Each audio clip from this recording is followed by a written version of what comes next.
Here we go. A Tuesday edition of the Sports Bash starts now. I'm your host, Mike Gill. Josh Jennings producing today's show. You out there, what's up, everybody? Happy Tuesday to one and all. Are you over the Eagles winning the Super Bowl yet? No, neither am I. We got you covered on the Eagles offseason. A couple news and notes on that as Kellen Moore starting to pick out his staff a little bit here. And today is the day that you can start to tag franchise players. The thought never really crossed my mind as to whether or not the Eagles might franchise someone like Zach Baun or Milton Williams or one of those guys. I don't think it's going to happen, but I guess it's possible. And if it does happen, it won't be today. 4 o'clock is when you can start doing that. Sports Bash Live, 97.3 ESPN, the 97.3 ESPN free mobile app, powered by First Bank of Sea Isle City, and live video streaming on the X platform and YouTube at Mike Gill Show. Do me a favor, subscribe to the YouTube channel, hit the like button, and get that out there for all the people. I think, the euphoria of winning the Super Bowl, I don't want to say it's behind us. It will last and last and last. How long did the first Super Bowl stay with you for? Like when the Eagles won that first Super Bowl, how long did that hang with you? Was it the whole offseason? Did it go into the next season? Multiple seasons? I ask that question because when you win the Super Bowl and then you win a second one, is the feeling of that second one better, worse, different, not the same?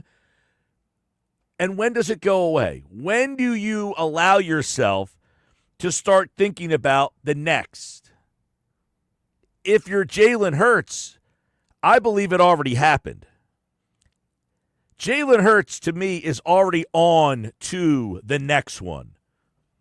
Jalen Hurts has already put this Super Bowl 59 behind him, and I believe he's ready for number 60. So here's my question as we start this Tuesday afternoon here. Have you guys changed your perception of Jalen Hurts?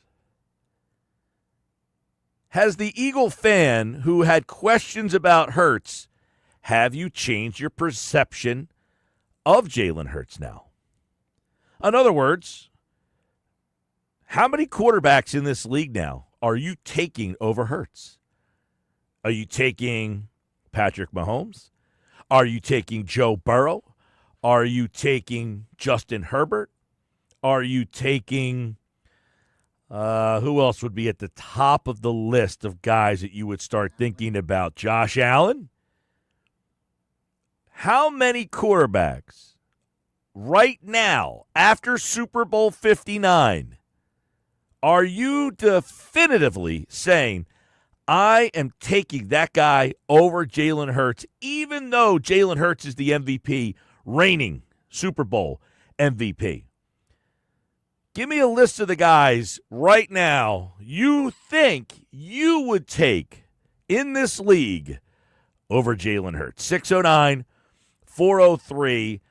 609-403-0973. You got Josh Allen, you got Tua, you got Drake May, Dak Prescott, Jaden Daniels, Caleb Williams, Jared Goff, Jordan Love, Lamar Jackson. There was a time in this very season where we wondered, would this team be held back offensively with Jared Goff, Jordan Love, insert quarterback here? How much have you changed your perception of that? If I ask that question, how many quarterbacks in this league right now would you take over Jalen Hurts? Do you have a definitive number? I mean, if we're just going without any context or prerequisite for what that fully means. The context and the prerequisite is you would rather this guy than Jalen Hurts. For the whole season? He's your quarterback. You are saying, I would prefer this guy for 2025 over Jalen Hurts. I would say there's only two. You're whittling it down to 2. Yes. All right? How many people out there would take more quarterbacks than 2 over Jalen Hurts? Because I'm going off of the entirety of the season, because my assumption is I'm going to the postseason. So now I'm thinking of who do I want as my starting quarterback, not just for the 17 games, but for a postseason run. Right. I mean, listen, you could put the context that you like on it. I'm saying you have a chance to take a quarterback for 2025. Any quarterback in the league, carte blanche. How many of them are you saying, I'll take him over Jalen Hurts? They're all lined up on the wall right now. You can pick whatever ones you want. Where is Jalen Hurts landing on your list? Oh, there's only 2.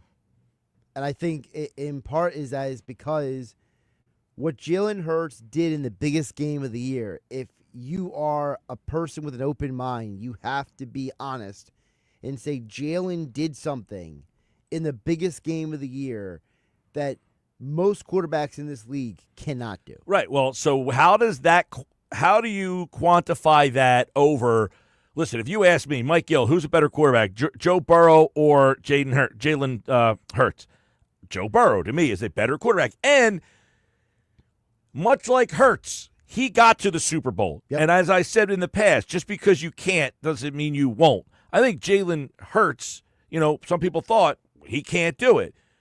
He got to a Super Bowl. I don't know why you would think because he got to one, he couldn't win one. If you get to one, you can win that game. And that's part of my reasoning here. Joe Burrow is one of those 2 quarterbacks because to me, right now, at this moment in time, now that Jalen Hurts is the reigning Super Bowl MVP, Mike, the only people you can take over him are people who have been in a Super Bowl, right?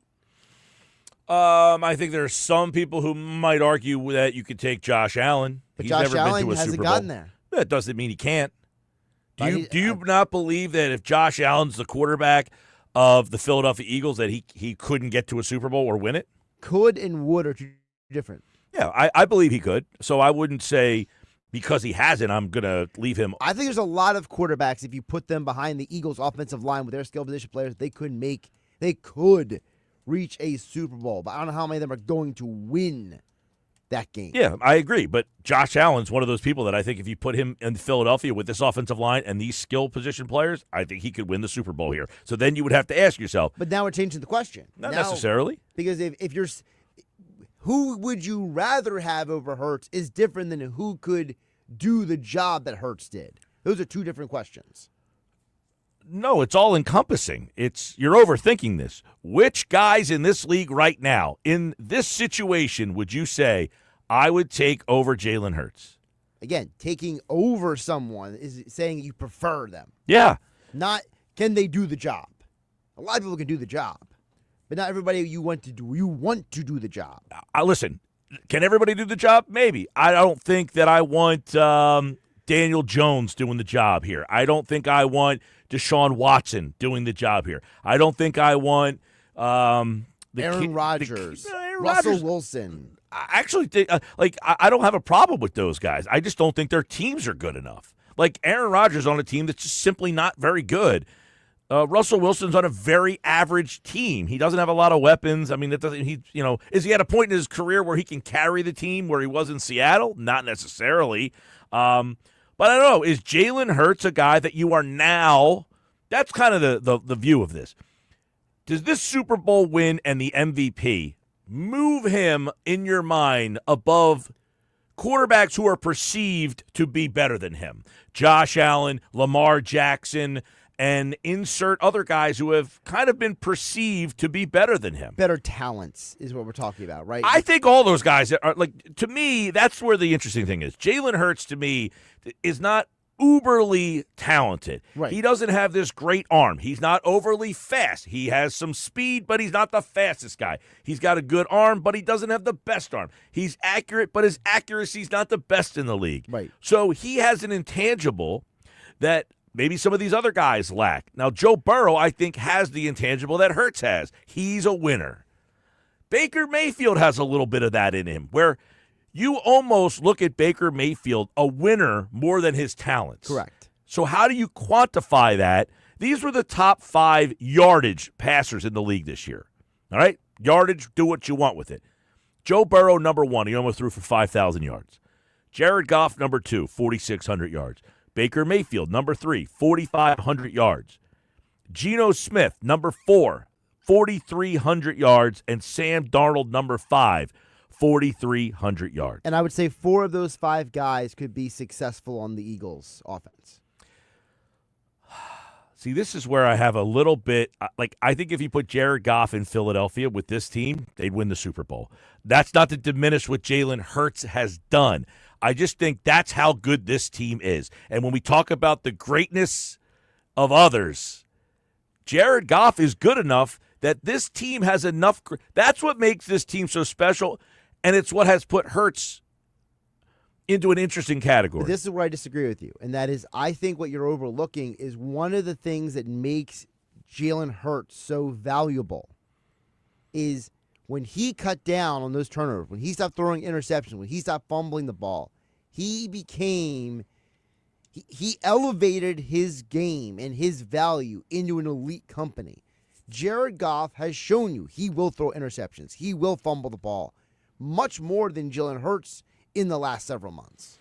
Not disputing that. I almost would say, though, what those guys do with their talents as the quarterback almost make the offense better so that some of the turnovers wouldn't be as impactful. Jalen Hurts, his talents not as much as some of the other guys, which keeps the games somewhat close. I mean, to me, I hear what you're saying, but I look at it as... It's hard to quantify that. You know what I'm saying? I hear you. I just look at it as like this. I would say if you can change a guy's scenery, but you don't always change who they are. So, like, for example... Okay, for example. Yeah. Let's put Jalen Hurts on another team. Does he change the dynamic of that team? Some of them, yes, for sure. Because I think Jalen Hurts' intangibles are what makes him special, more so than his actual physical ability. Okay, and I'll ask it this way. Because in 2022, they put the ball in Jalen Hurts' hands, and they went 2-5. When they said, we're going to run the ball, they took off. That team went to the playoffs at 9-7, but really not because of Jalen Hurts. It was really because they decided to focus on running the ball. Oh, you mean 2021? First year of Sirianni's first year. Yeah, 2021. Yeah. Okay, so 2021. They start 2-5. They're throwing the ball all over the yard. Now, I mean, it's a greener version of Jalen Hurts. But okay, if you put him in, like the 2022 version of Hurts that was a runner-up for the MVP. I think most people after that season believed he was a top 10 quarterback, right? It was only because of what happened in 2023 that people started, dropping him down the list. Yeah, it was 2023, and then it was, is he more the guy the first year and the third year than he is the second year? And then this year, I don't know that this year didn't put him on any different list. I mean, I think at the end of the regular season, if you didn't have this playoff run that he was on, where are you putting him? But we overvalue, as you've talked about, Mike, we overvalue winning championships, right? I'm saying, but if you just said, here's his 4 regular seasons. He had 1 outstanding, 2 good. Not great. And 1 yeah. So if you're just looking at that, where are you taking Lamar Jackson over him? Well, yeah, if you're doing like a blind resume test, Hurts' resume isn't in the top 10. Well, that's what I'm saying. What did this game do for people? What did this game do for where you now view him? Is he above Josh Allen? Now he is, yes. Above Lamar Jackson? Absolutely. Above Joe Burrow? No. I mean, Joe Burrow, that team went 9-8 this year. Burrow is one of the 2 I would take. If Cleveland had Jalen Hurts this year, they went 3-14. Are they a playoff team? Yes, absolutely. Deshaun Watson and the rest of his quarterbacks were just abominations. Okay, that's a team that won 3 games this year. But they were a winning team the year before and went to the postseason. Went to the playoffs. If Indianapolis had Jalen Hurts this year, are they in the playoffs? Playoff team. Jacksonville. Maybe not a playoff team. That team's not very good. They thought that this was the best team they ever had. I think 4-13 was a massive disappointment for them. I think Shad Khan is starting to turn into the new Jerry Jones, honestly. Tennessee was 3-14, but they had some weapons. They got Calvin Ridley. They're a playoff team with Jalen. Their defense was really bad. That's something he can't really fix. Yeah, but Will Levis was an abomination to mankind. All right, what if he's the quarterback at Denver? I think he could get along with Sean Payton. So They went to the playoffs this year. They were 10-7. But are you saying if you put a quarterback like Jalen, now Drew Lock, I mean not Lock, Bo Nix. Bo Nix, yeah. Is a rookie, and I think he exceeded he certainly exceeded my expectations. So it's not like he was their problem, but if Jalen Hurts was on Denver, does that make them from 10-7 to maybe 12-5, and he has that gene that takes that team to the next level? So that's the team that I think, like that type of team. I would say that, to me, they win one more game in the regular season, but they win that game in Buffalo in the postseason. Okay, let's flip the script now. What if he's the Green Bay quarterback? I would say I think in the regular season they're the same. In the postseason they're better. I think that's where Jalen's excellence is that he is a better postseason quarterback to a lot of these guys. Okay, if he was the Atlanta quarterback this year. Oh, my goodness, they win the division. They were 8-9, Kirk Cousins, and then they turned it over to Michael Penix. Yeah. So if Jalen Hurts is their quarterback, they win the division. 609-403-0973. 609-403-0973. Huddy from Galloway says, Mike, why would you even question that? Hurts is our guy. There's no replacement. I will take a better backup. Hurts is our guy. Absolutely. This isn't it's not an indictment on Hurts. I've never really been a Hurts hater by any stretch of the imagination, but I do think that when you win the Super Bowl, that generally puts you on a different level. Like, your perception has now changed, right? I mean, that's Absolutely. fair to say. Yeah. For the better. The only reason why Eli Manning is a Hall of Fame candidate is because he's won 2 Super Bowls. Yeah, this is more of a positive. Like, you might have thought, like, you're looking at it maybe as a negative because maybe people thought of him negatively. I'm saying I looked at him positively. How has this Super Bowl now changed? For me, he's still an interesting guy because I don't know that I say he's one of the 5 most talented quarterbacks in the league. Does that matter? Who cares? Right. Who cares how talented you are if you can't get the job done? Again, we judge these quarterbacks by wins and losses. So it's like, hey, Jeff George had an amazing arm, but he never won anything. Charlie in Vineland says Mahomes, Lamar Jackson, Joe Burrow, Josh Allen. Hurts deserves top 5. So are you saying that Hurts is number 5, Charlie? Is that what you're saying? Mahomes, Jackson, Burrow, Allen, and then Hurts?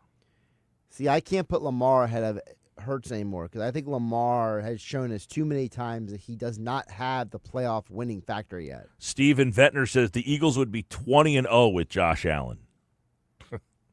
That's overly aggressive. 609-403-0973. Josh on the Parkway says, I'm not taking anyone. Jalen is my dude, and the biggest game of the year, BTA. Yeah, I mean, that's the thing. He's got this unique ability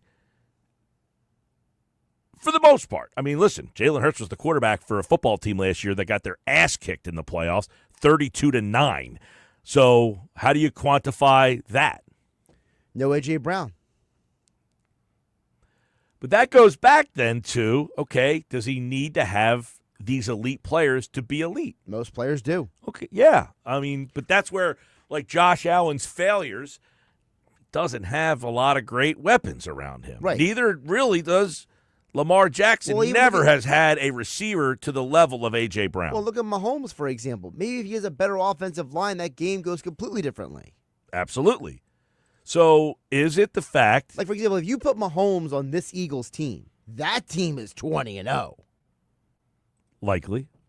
I mean, look, this Eagles team was a couple drops away, but you can make arguments that, like, it was the one game, I think they played Pittsburgh, and after the game, we're like, look, if you just had, like, Geno Smith or some of the throws that Jalen Hurts missed. Now, that was one outlier game where he just was really bad. Well, I think part of the thing with Hurts is also, because we talk about what his talent level is, he is excellent at throwing the deep ball. That has been brought up by multiple people with you, Mike, is that, you know, whether it's a Casey Joyner or whether it's a Greg Cosell, right? They have all said to you, Mike, that Jalen Hurts is one of the best deep ball throwers in the league.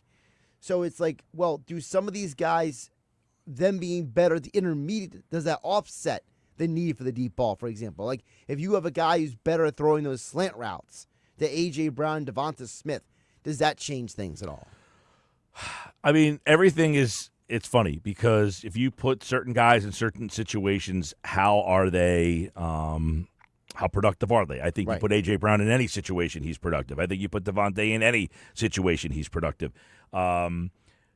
Is it the same with the quarterback? If you put a quarterback in this situation, is he productive as opposed to that situation? Right. I don't know. Like, for example, and I'm not trying to diss Mahomes. We have never seen Patrick Mahomes without Andy Reid. I have no idea if Mahomes is the same quarterback if Andy Reid isn't his coach. Well, right. It's like anything. It's like you get drafted by a team and you're not very good. But if you would have got drafted by a different team, would you have been successful? Right. Like, for example, for all I know, if Jalen Hurts' coach was Andy Reid, how much better would he be? I have no idea. Right. We'll never know answers to many of these questions. In other words, like back in 1998, the Eagles drafted Donovan McNabb. But if they ended up with Achilles Smith. Or Tim Couch. Would Achilles Smith have been – well, they couldn't draft Couch. He went number one. But I get what you're saying. Like if they decided to take Smith over McNabb, would Smith have been the successful guy and McNabb went to Cincinnati and maybe he's not the player that he ended up becoming? What if Dante Culpepper was the quarterback instead of McNabb? How would that have changed history? There's a lot of things here, but a question, I guess, is Jalen Hurts successful because of what's around him, or has he elevated all those players? To which I would say both. 609-403-0973. 609-403-0973. Jeff says Josh is right. Lamar is a me guy. Jalen is a we guy. We greater than me. That's a line from Internet Excellence. Yeah, I mean, Lamar Jackson is an interesting one. He has dominated regular seasons. He has MVP success. He has a lot of team regular season success. Doesn't he have a bit of a Peyton Manning vibe to you? Remember Peyton Manning went like 9 years before he ever got to a Super Bowl? Just some, I mean, obviously two completely different style of Peyton quarterbacks. had like 2-3 MVPs before he ever got to the big game. I guess the question with Lamar is, he's the classic.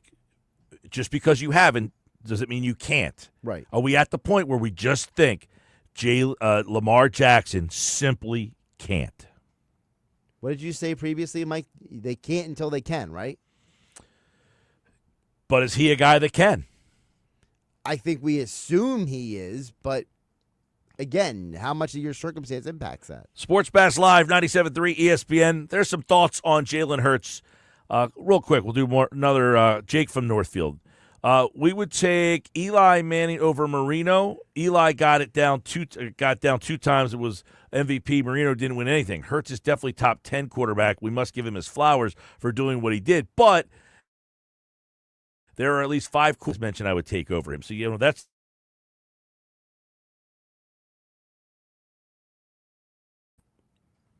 Are we just swapping teams? Well, that's the guy you are taking to start your team. Gotcha. He's your quarterback. If you're starting a team, obviously you take Marino. But the question is, goes back to then the Hurts thing. He has a Super Bowl now and a Super Bowl MVP. So does that automatically vault him over ones who haven't? Marino hasn't won anything. Are you vaulting guys who have won Super Bowls, Eli Manning, over a player like Dan Marino? And the answer for most people is probably no. Right. Or are you saying, you know what?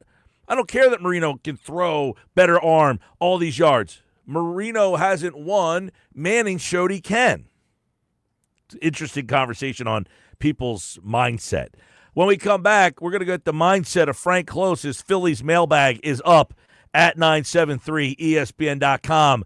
The Phillies are looking to move some guys all over the place. The lineup could be changing. We have the key questions from the first couple days of Phillies spring training. Next, with Phillies insider Frank Close from 97.3 ESPN.com on the Sports Bash live on 97.3 ESPN.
All right, 231 Sports Bash Live, 97.3 ESPN, the 97.3 ESPN free mobile app. Live video streaming on the X platform and on YouTube at Mike Gill Show. Frank Close covers the Phillies. Year number 10 for Frank and the Phils.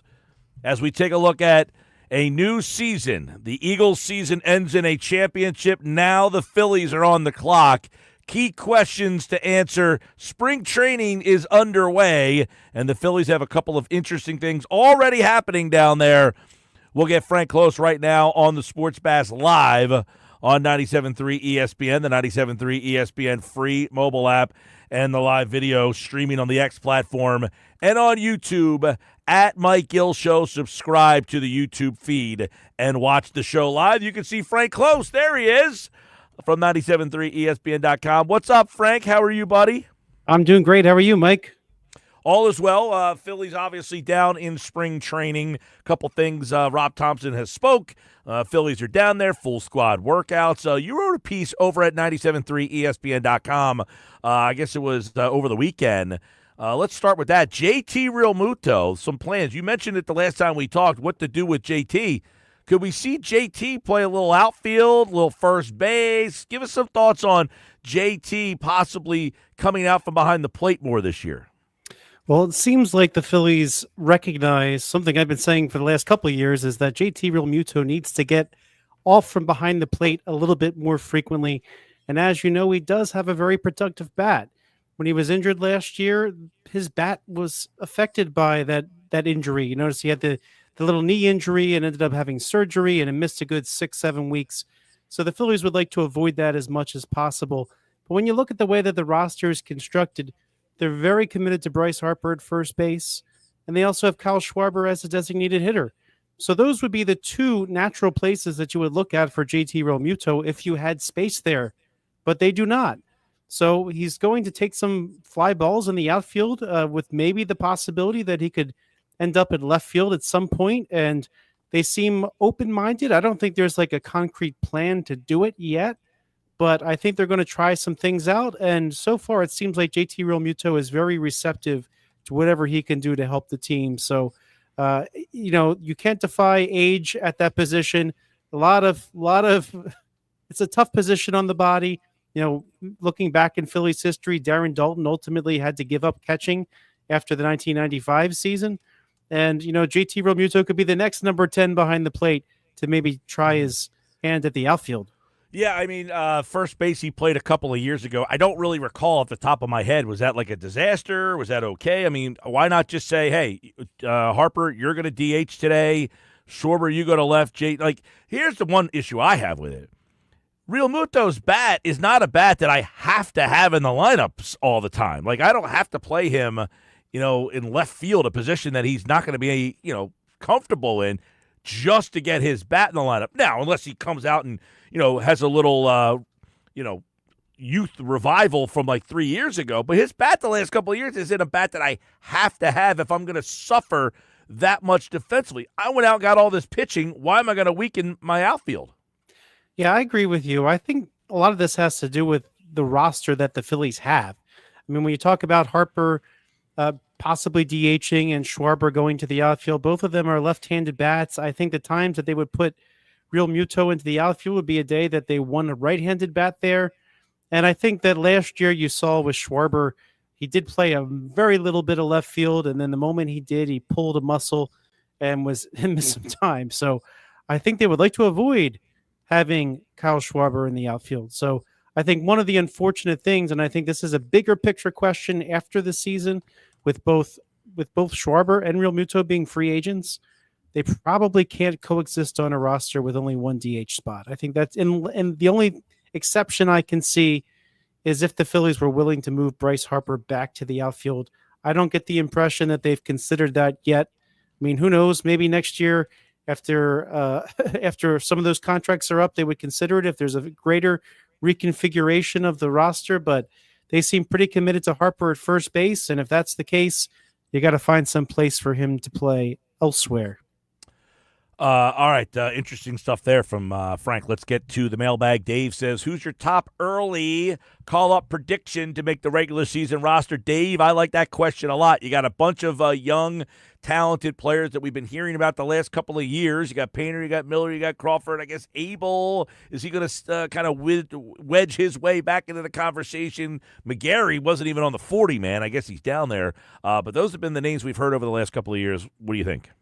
Yeah, so of all those names you mentioned, except for McAble, are top 100 prospects in Major League Baseball, according to MLB Pipeline 2025. So I think all three of them project to be very helpful to the Phillies organization. I think we got to put them in two different categories. It seems almost like it's a foregone conclusion that the Phillies expect Andrew Painter to help them at some point. They're going to set Andrew Painter back to at least July, that he probably would not help the Phillies team any sooner than July. And let's be honest, if all their starters are healthy and pitching well, they might not feel the need to even rush him in July. They're hoping to get his limited amount of innings that anybody after Tommy John surgery would have, make them count as much as possible. So they would be set back further back into the season. But to me, it comes down to be a question between the two position players. And of the two, I tend to think I'm going to call JP Crawford. Justin Crawford, his cousin. Justin Crawford has the best shot of the remaining prospects to make the Phillies roster. A couple of reasons why. The first is, he has a lot more experience. I say a lot more experience than Miller at Double-A. Miller got just 5 games at the end of the season last year at Double-A. I think they would like to see a little bit more from him at Double-A before they make a move to Triple-A. But Crawford got 40 games in, and that's a much bigger sample size at Double-A. Now, I think both players would start the season at Double-A. I can see Crawford moving up sooner, but just talking about the Phillies outfield just now, of all the positions on the roster, that Phillies infield is pretty full right now. There's really no obvious spot for Aiden Miller to come up and play. I don't think they would bring him up till he's ready to play. But Justin Crawford could have the opportunity to crack the outfield a lot easier as well. And, when the Phillies drafted Miller, they kind of thought, okay, we're getting a really good bat, and we'll figure out where he plays later. They kind of thought third base would be his position, but Miller, to his credit, insisted on getting the opportunity to play shortstop, and the Phillies actually were going to split his time between shortstop and third base, and they liked what they saw to the point where he's either been the DH or he's played shortstop. So I think they're going to want to see a little bit more work at that position at Double-A and Triple-A as well before he comes up. But I think there's no real obvious opening in the Phillies infield. That's the kind of discussion you have for an offseason if you're going to start shifting some pieces around or making additions or subtractions. So I don't see that conversation happening until before next season at the earliest. But the outfield being what it is, with some question marks still from the likes of Rojas and Marsh and their viability to stay in the lineup, Crawford could force himself into the Phillies outfield at some point down the line this season. So I would put him ahead of Miller, kind of recognizing also that Painter probably will be along some point along the way. Now, by the way, Mick Abel, I kind of don't have him in my mind as a big prospect anymore. I mean, he will be one of the Phillies' top prospects, but last year was kind of a flat year for him at AAA. He's going to have to show something at AAA before they consider calling him up. So, in fact, there were even points last season with Mick Abel where they just put him on the restricted list just to give him a pause because things weren't going so well at AAA. So they definitely believe in his talent still, but he's got to show a little bit more, I think, before he's a call up for the Phillies. All right, Frank, this one's an interesting question from Barbara. She wants to know, what do you think the Phillies' biggest strength is heading into spring training? And what is the Phillies' biggest weakness in heading into spring training? Well, I think you have to go with the Phillies starting rotation as their biggest strength. The Phillies had a really good starting rotation to start last season. In fact, the Phillies got off to such a big lead in the National League East because their starters kept them in every single game, every single day, it seemed. And so they got that position even deeper by adding Jesus Luzardo from the Miami Marlins in that trade.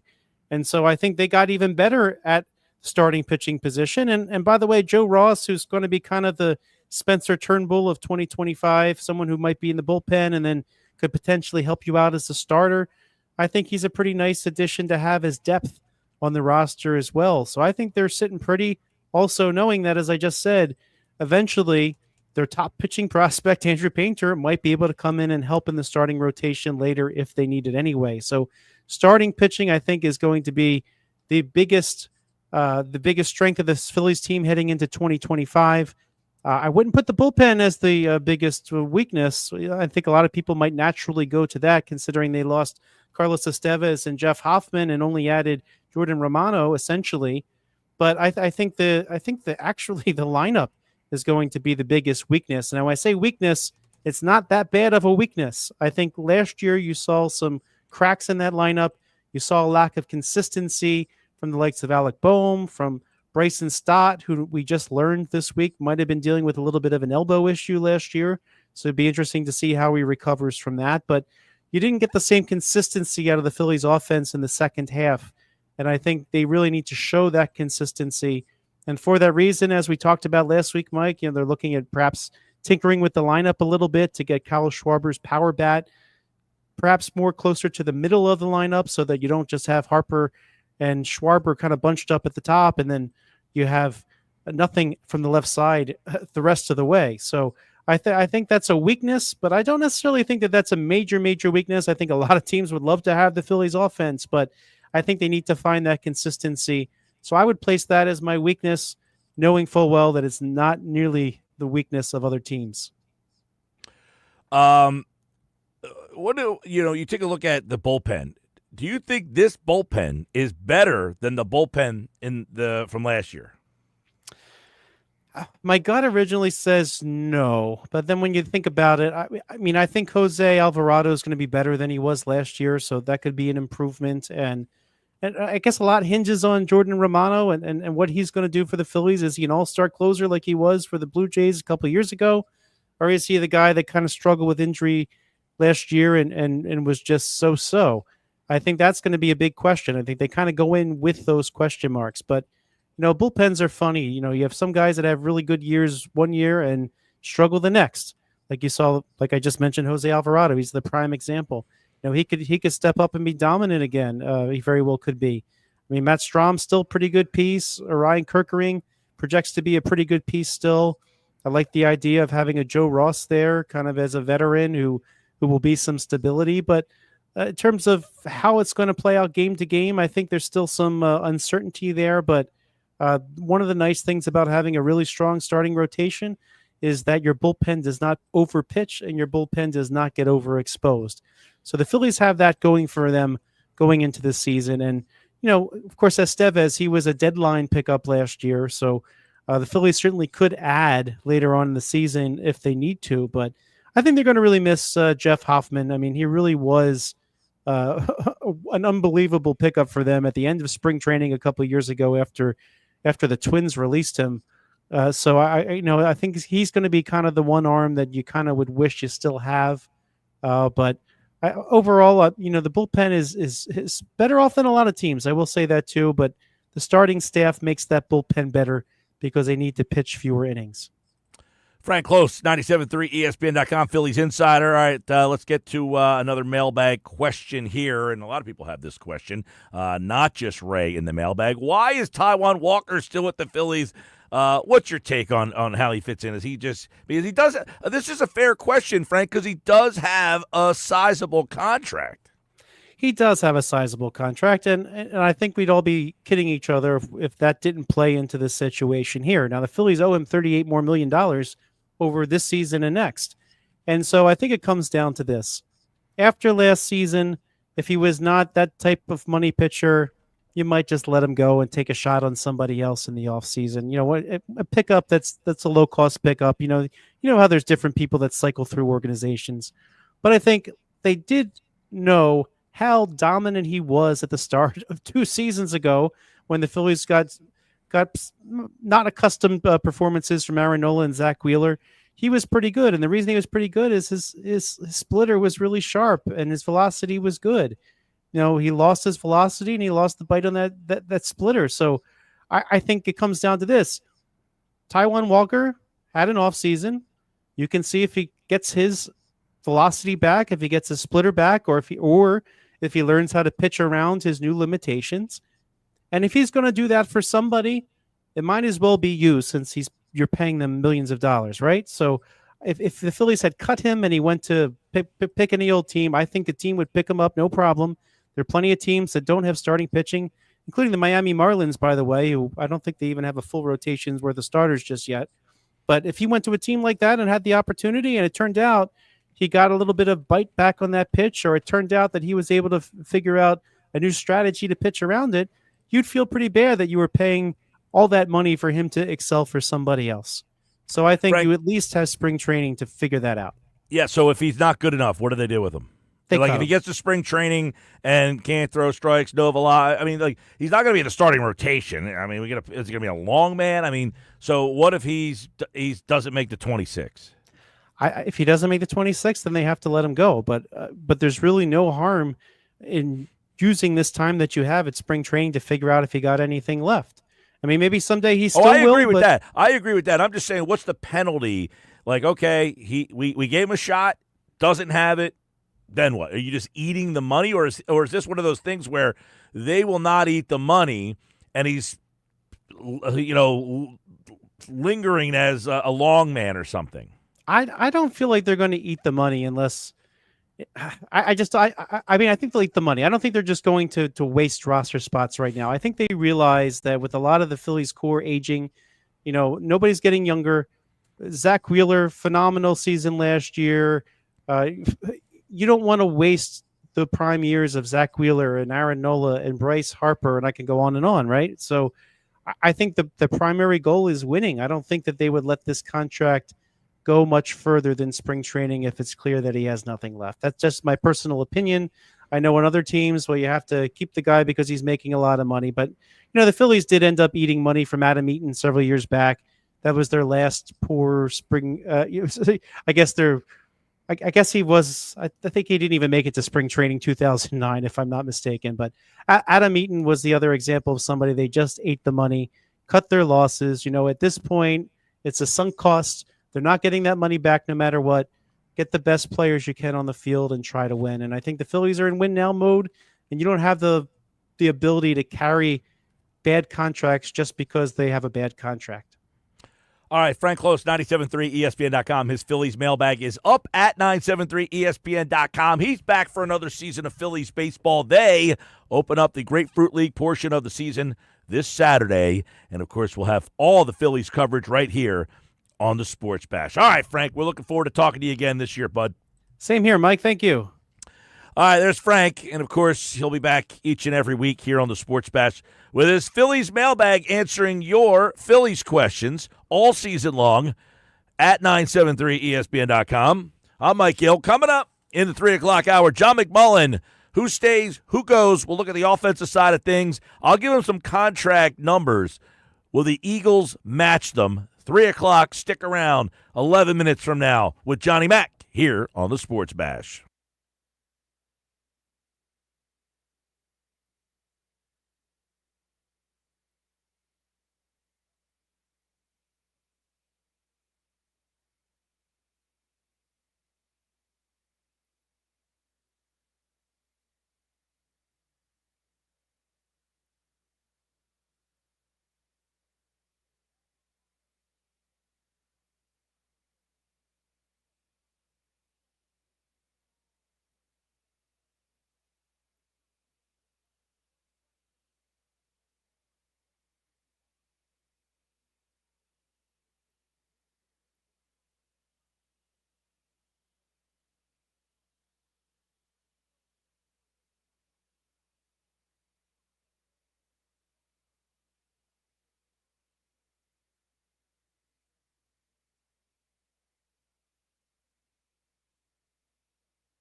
All right, Sports Bass Live, 97.3 ESPN. Mike Gill here for my friends at Game Day Men's Health in Egg Harbor Township.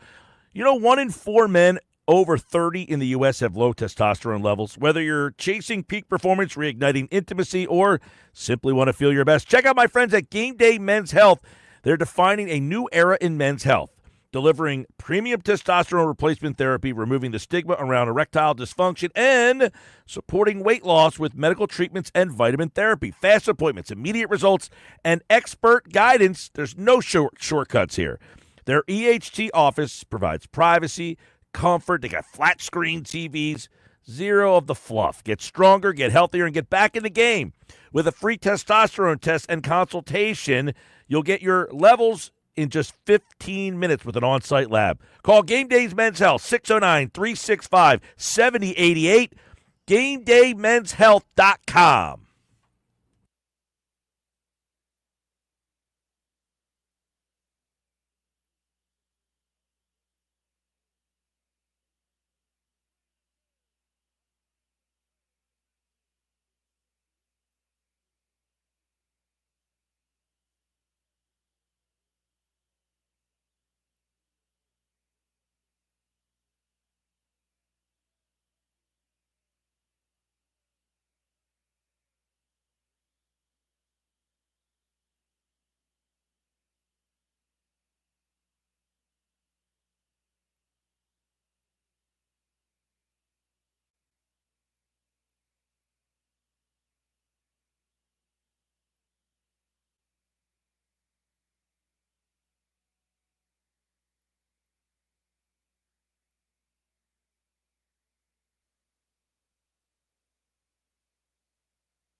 Hour 2 of the show, Sports Bash Live, and a lot of text messages coming in from our first hour conversation, 609-403-0973. The win for Jalen Hurts, has that changed the perception of him for you? A lot of people out there weren't sure what to do with Hurts, where to place him, what to think about him.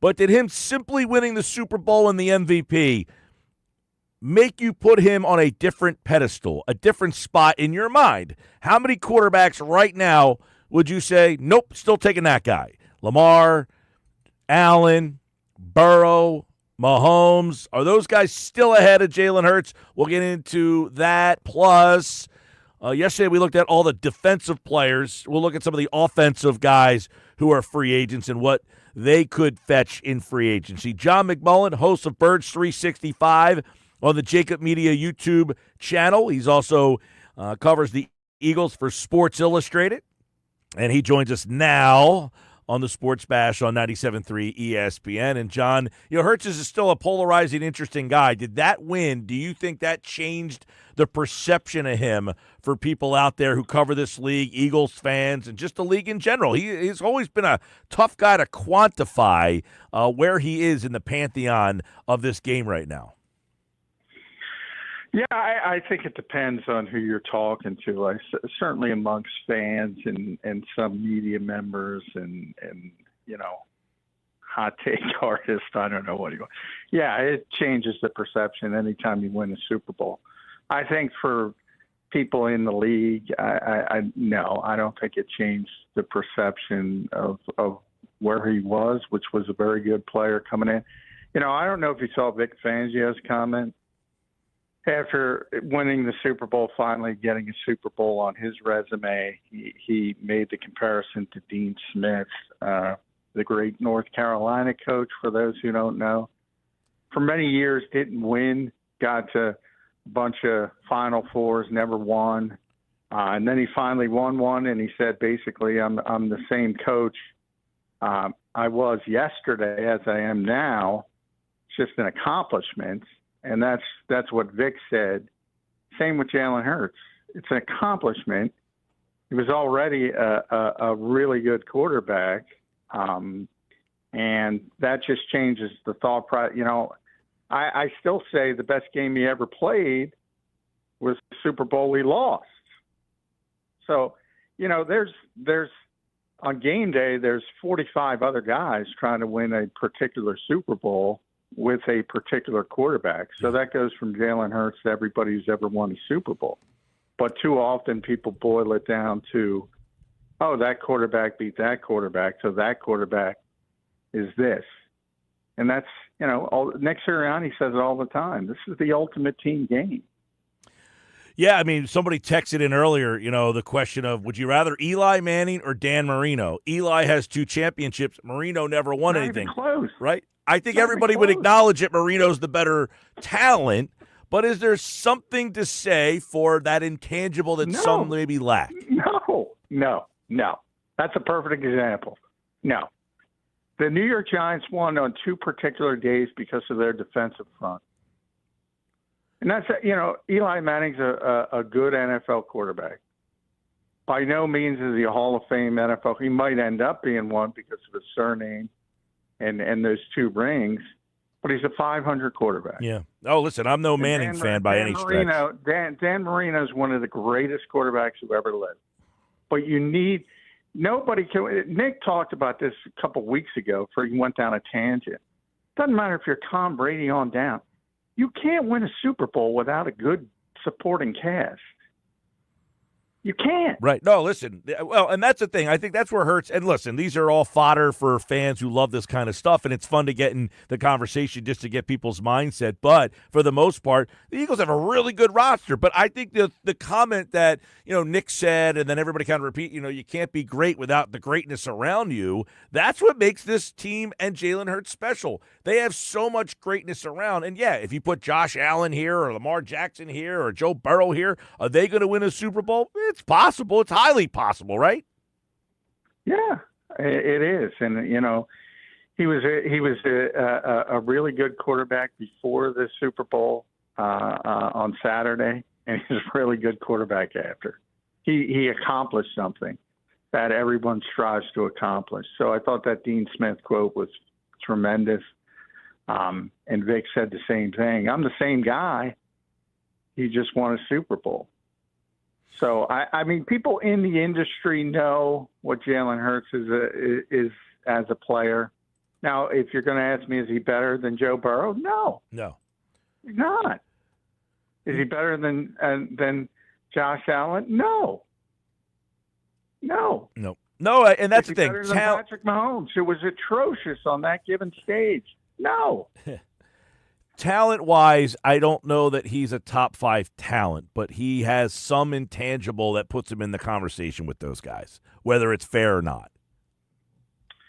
Yeah, I mean, like I said, that's to me that's a fan base question. They can put him up there because he won the Super Bowl. He's the same player on Saturday as he was on Sunday. He's tremendous on a particular game day. He's one of the top 10 quarterbacks in the world, give or take, on a good year versus a bad year. Is he top 5? No, probably not. That didn't change before, and it didn't change after. Yeah. John, yesterday we took a look at some of the guys on defense, Josh Sweat, Zach Bond, Milton Williams. Let's look at a couple of guys on the offensive side of the ball, get your thoughts on that. The Spot Track gives you the market value. Mekhi Becton, 4 years, $40.9 million. Give us your thoughts on his future. Is he back, or is he just going to have too many suitors? I think a lot. I think Mekhi is the most difficult one to predict for a couple reasons. One, you don't know if another team is going to want him to play back at tackle, and then they'd be willing to go a little bit higher than that type of number. Or if you want to keep him at guard. I talked to him at cleanout day. He seems to want to stay at guard, so I think that's a positive for the Eagles trying to keep him. But you also have to factor in, how he looks at these things in 3-year increments. So, you have to think about what you're paying that offensive line as a whole. Lane Johnson already one of the highest paid offensive linemen, Jordan Mailata, Landon Dickerson, and now Cam Jurgens is going to be up for an extension this offseason if you want to give it to him. So can you pay 5 offensive linemen $10+ million? I don't know. So that might be his answer right there. How he kind of spoke that, when you have a lot of highly paid players, you have to hit on a lot of draft picks as well, so you get those cost-effective rookie contracts. That was the plan with Tyler Steen. They might have to go back to that plan and see if they can go in that direction. But the lower that number stays, the more realistic. I don't think the Eagles would want to go 4 years on Mekhi Becton because there's some knee issues as well that are a concern. But I don't know if anybody else would go 4 years either. Do you think teams will look at him as a tackle? Well, I mean, that's what he was drafted as. Right. He's got the athleticism to do it. He's certainly, body-wise is more suited for tackle than he is at guard.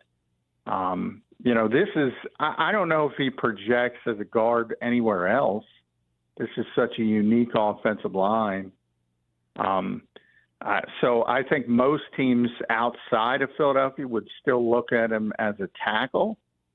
And, if they do and they think he's a starting level player, then he's probably going to make more than that estimation. Right, because Philadelphia looks at him as a guard. If he gets, other teams that have interest in him as a tackle, he could make even more money as a tackle. Now, does Philadelphia look at him as possibly an heir apparent to Lane Johnson, or are they not down that thought process quite yet?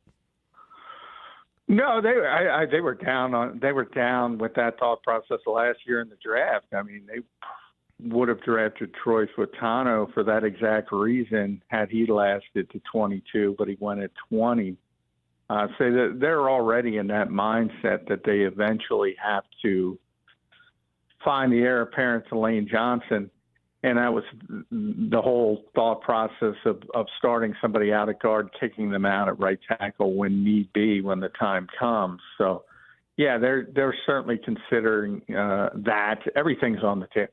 I mean, Tyler Steen played tackle for 5 years in college before he moved to guard at the NFL level. So he's got that ability as well. Mackay has that ability. Interestingly, though, Mackay was a left tackle, and now he's over on the right side. So that could factor into it as well. John McMullen's with us from Birds 365, looking at some of the Eagles' key free agents on the offensive side of the ball and what they could make. Gainwell, Spot Track has 1 year, 1.6, so obviously not a big contract there. But is he a key guy that they want to bring back, or is that where they say, hey, we got Will Shipley, Kenneth, good job, thanks for your time, and they move on from that? Well, he's very popular with the organization. I mean, Nick Sirianni legitimately loves him as a player. Jalen Hurts loves Kenny Gainwell. He might be his best friend on the team. So I think that weighs into it as well. So he's very well liked in the organization. My guess is Kenny will want a bigger role, and he's not going to get a bigger role here. So if someone could offer him that, I think he's most likely gone. But, I mean, it's a position that a lot of guys don't get paid at to begin with. And you mentioned that contract, which is essentially not much. The Eagles could certainly afford it. But I think from his perspective, I think you want the opportunity to play a little bit more to maybe get a 2-year contract down the road or something of that nature. Yeah, he's a guy who's interesting. They do have Shipley, who possibly could step into that role. But, Gainwell is a guy that early in his career, I think people were kind of like, all right, this guy doesn't do anything. What are you doing? But he's kind of found his role with this team. The other guys, I guess, on the offensive side of the ball, you got guys like Fred Johnson, Jack Driscoll, who have been, Johnson, he stepped into left tackle and played pretty well as a replacement guy. Driscoll, he had a couple, starts a couple years ago and has kind of been around for a while. But at some point, I guess you got to they find so many offensive linemen that probably some of these guys are going to price themselves out, even as, low-price backups. Yeah, well, Jack suffered a serious leg injury towards the end of the season. He's on a rollabout, so he's going to be out for a while. So that's going to be a thing where he's not going to sign with anybody because he's not healthy till it gets much, much closer to training camp, and he can prove that he's somewhat healthy. Fred did a good job as the swing tackle this year. Well, because as you know, John, guys who play on the Super Bowl championship team and got enough starts that, they get looked at, right? Yeah, I don't think, though, many teams are going to look at Fred Johnson as a starting level tackle. So I do think there's a chance he might be back simply because that's a role that is difficult to find. And, the Eagles originally envisioned Mekhi Becton being the swing tackle until Tyler Steen got hurt in training camp and he took over the right guard spot. So not a lot of guys can play both sides and do it at least competently. And Fred did that because he filled in for Jordan Mailata, specifically that Cincinnati game. Hendrickson was maybe the best pass rusher in the league this year, at least after Aiden Hutchinson got hurt. And he did a nice job against him. I thought that was impressive. And later he had to fill in for Lane, so he proved he can play both sides. Pretty valuable guy, but I think everybody kind of sees him as a backup. Let's look at some of the other lower level guys. First off, let's go back to some of the guys from yesterday that we did discuss because Spot Track put their contract out. Josh Sweat, 3 years, $56.5. That's too much for Philadelphia, correct? I would think so. That's probably where he's going to be, just under 20. But the Eagles, that's a position they value. And really, if you think about 18, it's not that expensive for a veteran, accomplished edge rusher. But in the case of Josh, I think, it's got to work two ways. If you remember, he took less money to come back. The Eagles allowed both him and Hassan Reddick to look at trades last off season. So I'm not sure where the relationship is. And I think maybe Josh would want a fresh start as well. He certainly hired Drew Rosenhaus, so I mean he's trying to maximize his leverage. And but I will say this: if the Eagles lose Josh Sweat, they've had multiple bodies at edge rusher, multiple. Brandon's still probably going to retire. I was going to say, would that Can't really bring count on Bryce Huff? Even though he'll be back, and it's a lot to put on the plate of Nolan Smith and Jalen Hunt, who did a nice job, but to go from a half a season in Nolan Smith's case and a couple games in Jalen Hunt's case and turn them into full-time starting edge rushers, that's a big leap. Yeah, one of the things I was going to follow up with you on is if Josh Sweat goes, do the Eagles approach Brandon and say, "Can you give us one more year?" And probably Brandon his arm can be probably twisted on it. Yeah, I think it certainly could, but no, I don't think, because understand Josh plays major snaps, and Brandon does not at this stage. So you're talking about Well, I guess the thing would be, John, a combination of, Bryce Huff, Jalen Hunt, Brandon Graham. Could they kind of fill those snaps, or not necessarily? I don't think so. I think the Eagles value that position too much, and they don't want to mess around with that particular position. So I think, if they pick 32, which they probably won't, I think edge rusher is likely where they're going to start in the draft. And, I don't know if it's going to be Myles Garrett, but they're going to find a way to add a veteran guy as well. They're going to add multiple bodies at edge rusher to make sure that they have more than what it looks like on paper right now. It's too important a position. I'm going to play along because I did catch what you said, 32, but they probably won't. Does that necessarily mean they use 32 to bring in a starting level player? Yeah, I think always the hope when you're in there. I mean, if you think about the last time they had 32, that was the Lamar Jackson year. They traded out with Baltimore and then traded back up, ironically, with Baltimore again to get Dallas Goedert, starting level player eventually. So you always hope with that first pick you're able to get a starting level player. And I do think when you not only look at Josh Sweat but also Milton Williams,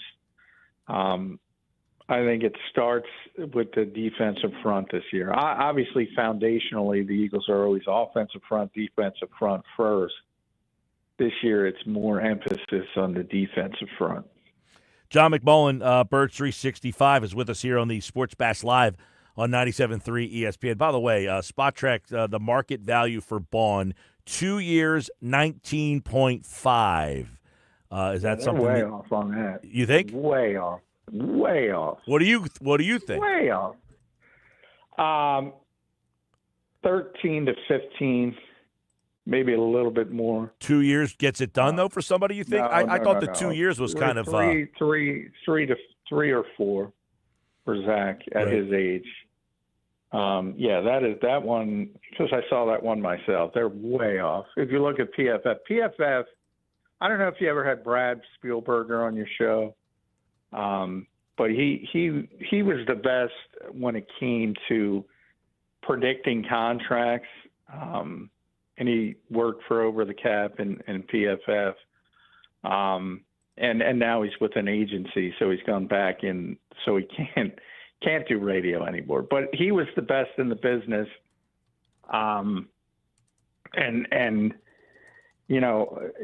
Still his sort of group does it at PFF, and they have Zach at 3 years, $13.33 million a year, and I think that's more legitimate. But even that, I think, is a little bit low. Now the Milton Williams one is 3 years, 36. Yeah, that is way low. I'm going to make a guarantee on your airways right now, and everybody can, you know what, on me if I'm wrong. I guarantee Milton Williams gets $20 million plus per year. Yeah, guarantee. So they over at ESPN.com, they had predictions on where the top 50 free agents are going to go. They have him going to New England and Josh Sweat going to Arizona. They have him ranked as the number 8 and number 9 free agents of this offseason. So it's pretty obvious that they are going to be, they're going to get offers. Most likely offers that the Eagles cannot match. Yeah, and if you go over to the PFF, they had Milton at 21, which I think is right on track. That's where he's going to be, about 21 a year. 13. That's way off. The Eagles would love that if it came in. Yeah, I agree. I thought those numbers were a little off. They seem to be, especially the Milton Williams was a little low. Bowen, I thought 2 years was a little low.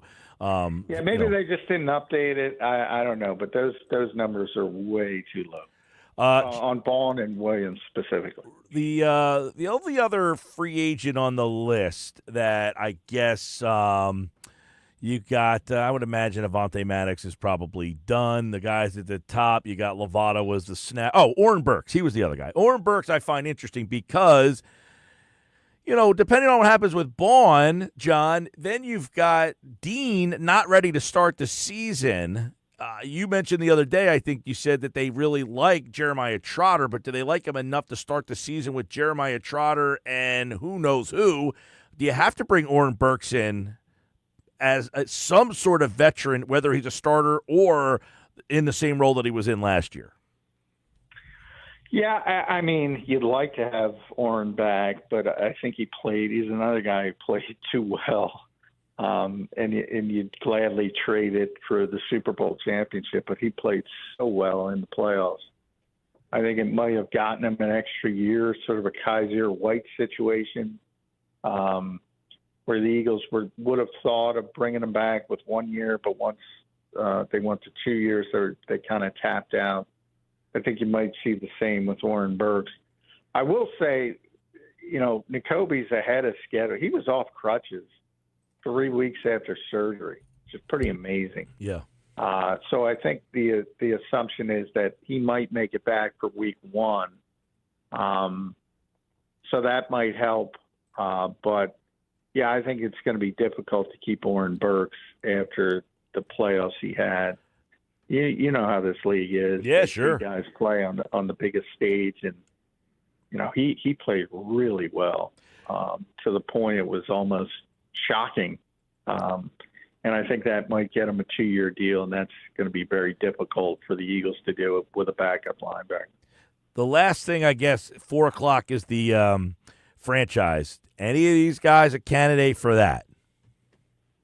No, the Eagles don't use the franchise tag, so they just don't believe in it. It creates bad will more often than not. You can use it as a placeholder. Some teams do, and then work out a deal. But the Eagles just don't believe in it, so they're not going to use the franchise tag. It's just, it's not their style. All right, John McMullen on the Eagles' key free agents this offseason and what could be next. And, of course, right here on the Sports Bash, plenty. March 14th, I believe, or March 12th or the 14th is the 12th, I think it is the opening of NFL free agency. So we are less than a month away, and that's when all of this will get underway. And John McMullen is on Birds 365. I'll be on tomorrow morning at 8:20 talking about all things Eagles with the guys. Thank you, John. Hey, thanks, Mike. As always, John McMullen here on the Sports Bash Live, 97.3 ESPN. I'm Mike Gill. This is the Sports Bash. We got so much more to come. Is it still salvageable? That is coming up next as we discuss with Paul Hudrick of Liberty Ballers here on the Sports Bash Live on 97.3 ESPN. This hour of the show is brought to you by Broadlee's Plumbing, Heating, and Air Conditioning, your trusted source for heating, plumbing service, and installation for generations. Call 609-390-3907 online Broadlease.net. Is it still salvageable? Next.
All right, 3:32 Sports Bash Live. Sixers back on Thursday night against the Celtics. You know, last time they played the Celtics, it was Christmas. Ho, ho, ho. It felt pretty good. They beat the Celtics on the road. You thought things were turning around, but instead, we're asking if the season is even salvageable. Paul Hudrick, Liberty Ballers, set to join us right now at the All-Star break, 20-34.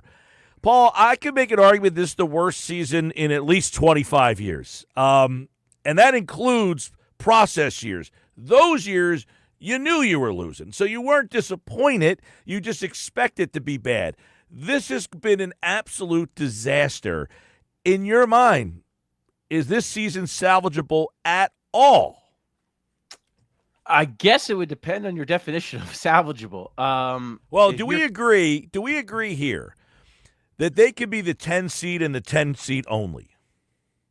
Is that about as much ground as they can make up? They're a playing team. I mean, that's the bottom. They can't be any better than a playing team, no matter how you shake it. There's no way they're going to get into the 6th seed and be a guaranteed playoff team. And yeah, it's more, and it's a shame, Mike, because like I know a lot of people, the thought is, just tank, right? Take your best opportunity to get that top 6 protected pick. The issue with that is they're probably going to fall ass backwards into this 10 seed. Like there's probably no, like when you look at the landscape of everything going on around them in the East.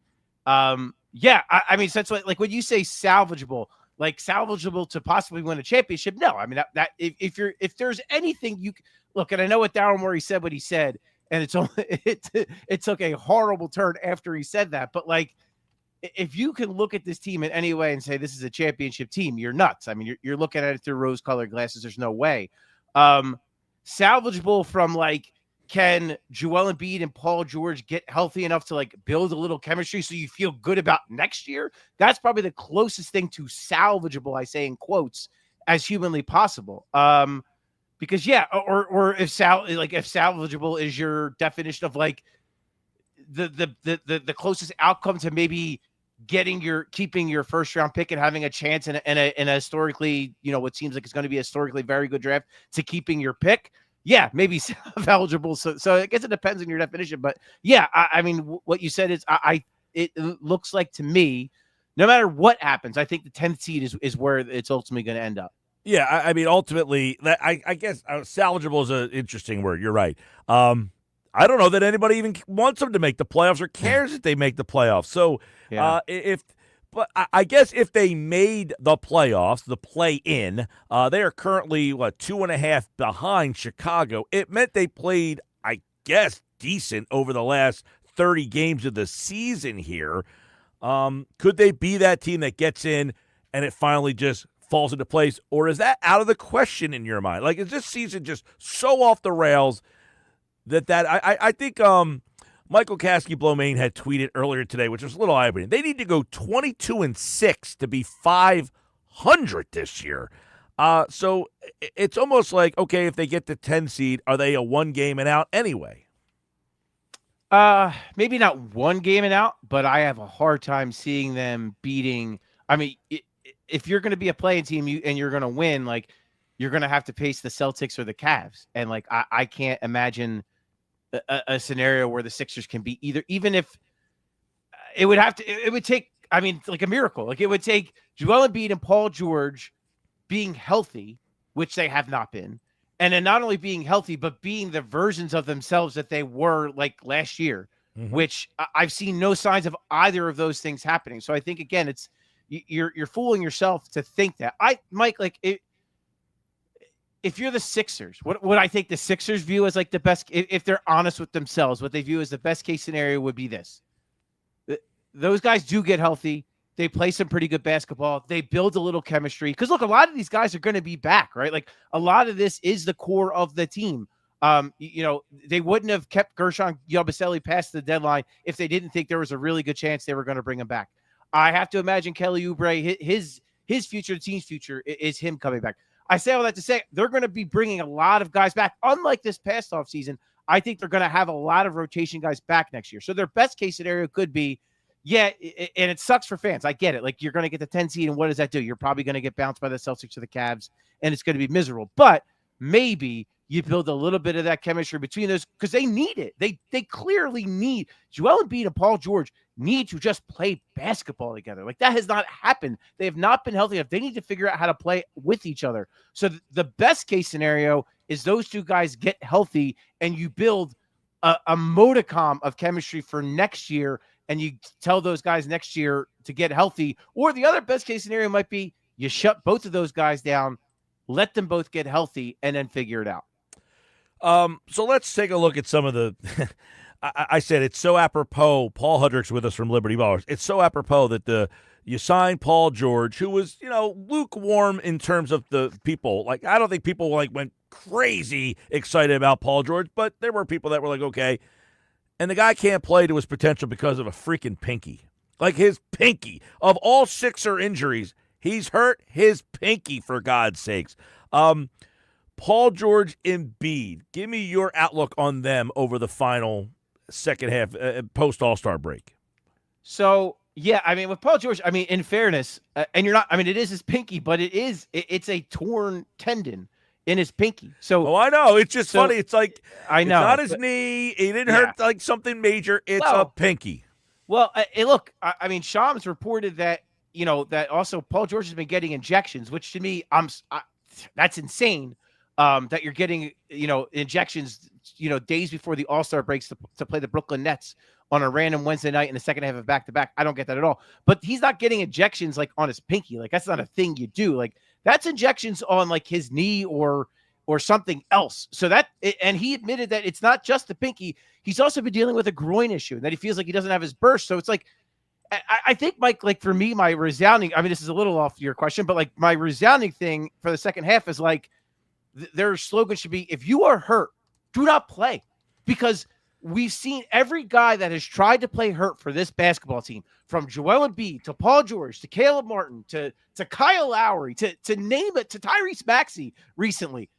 Whenever a guy has tried to play hurt, they have not been effective and they have actively hurt the basketball team. Stop playing if you are hurt. Like, I think that's like got to be the resounding message. But I think what Paul George is, like you look at his January numbers, Mike, they were pretty good. Like before he did this to his pinky, when his knee was finally starting to feel right, his January numbers are in line with what he has done. So, I mean, so I don't think like the skill set is gone. Like, I don't think he just can't play.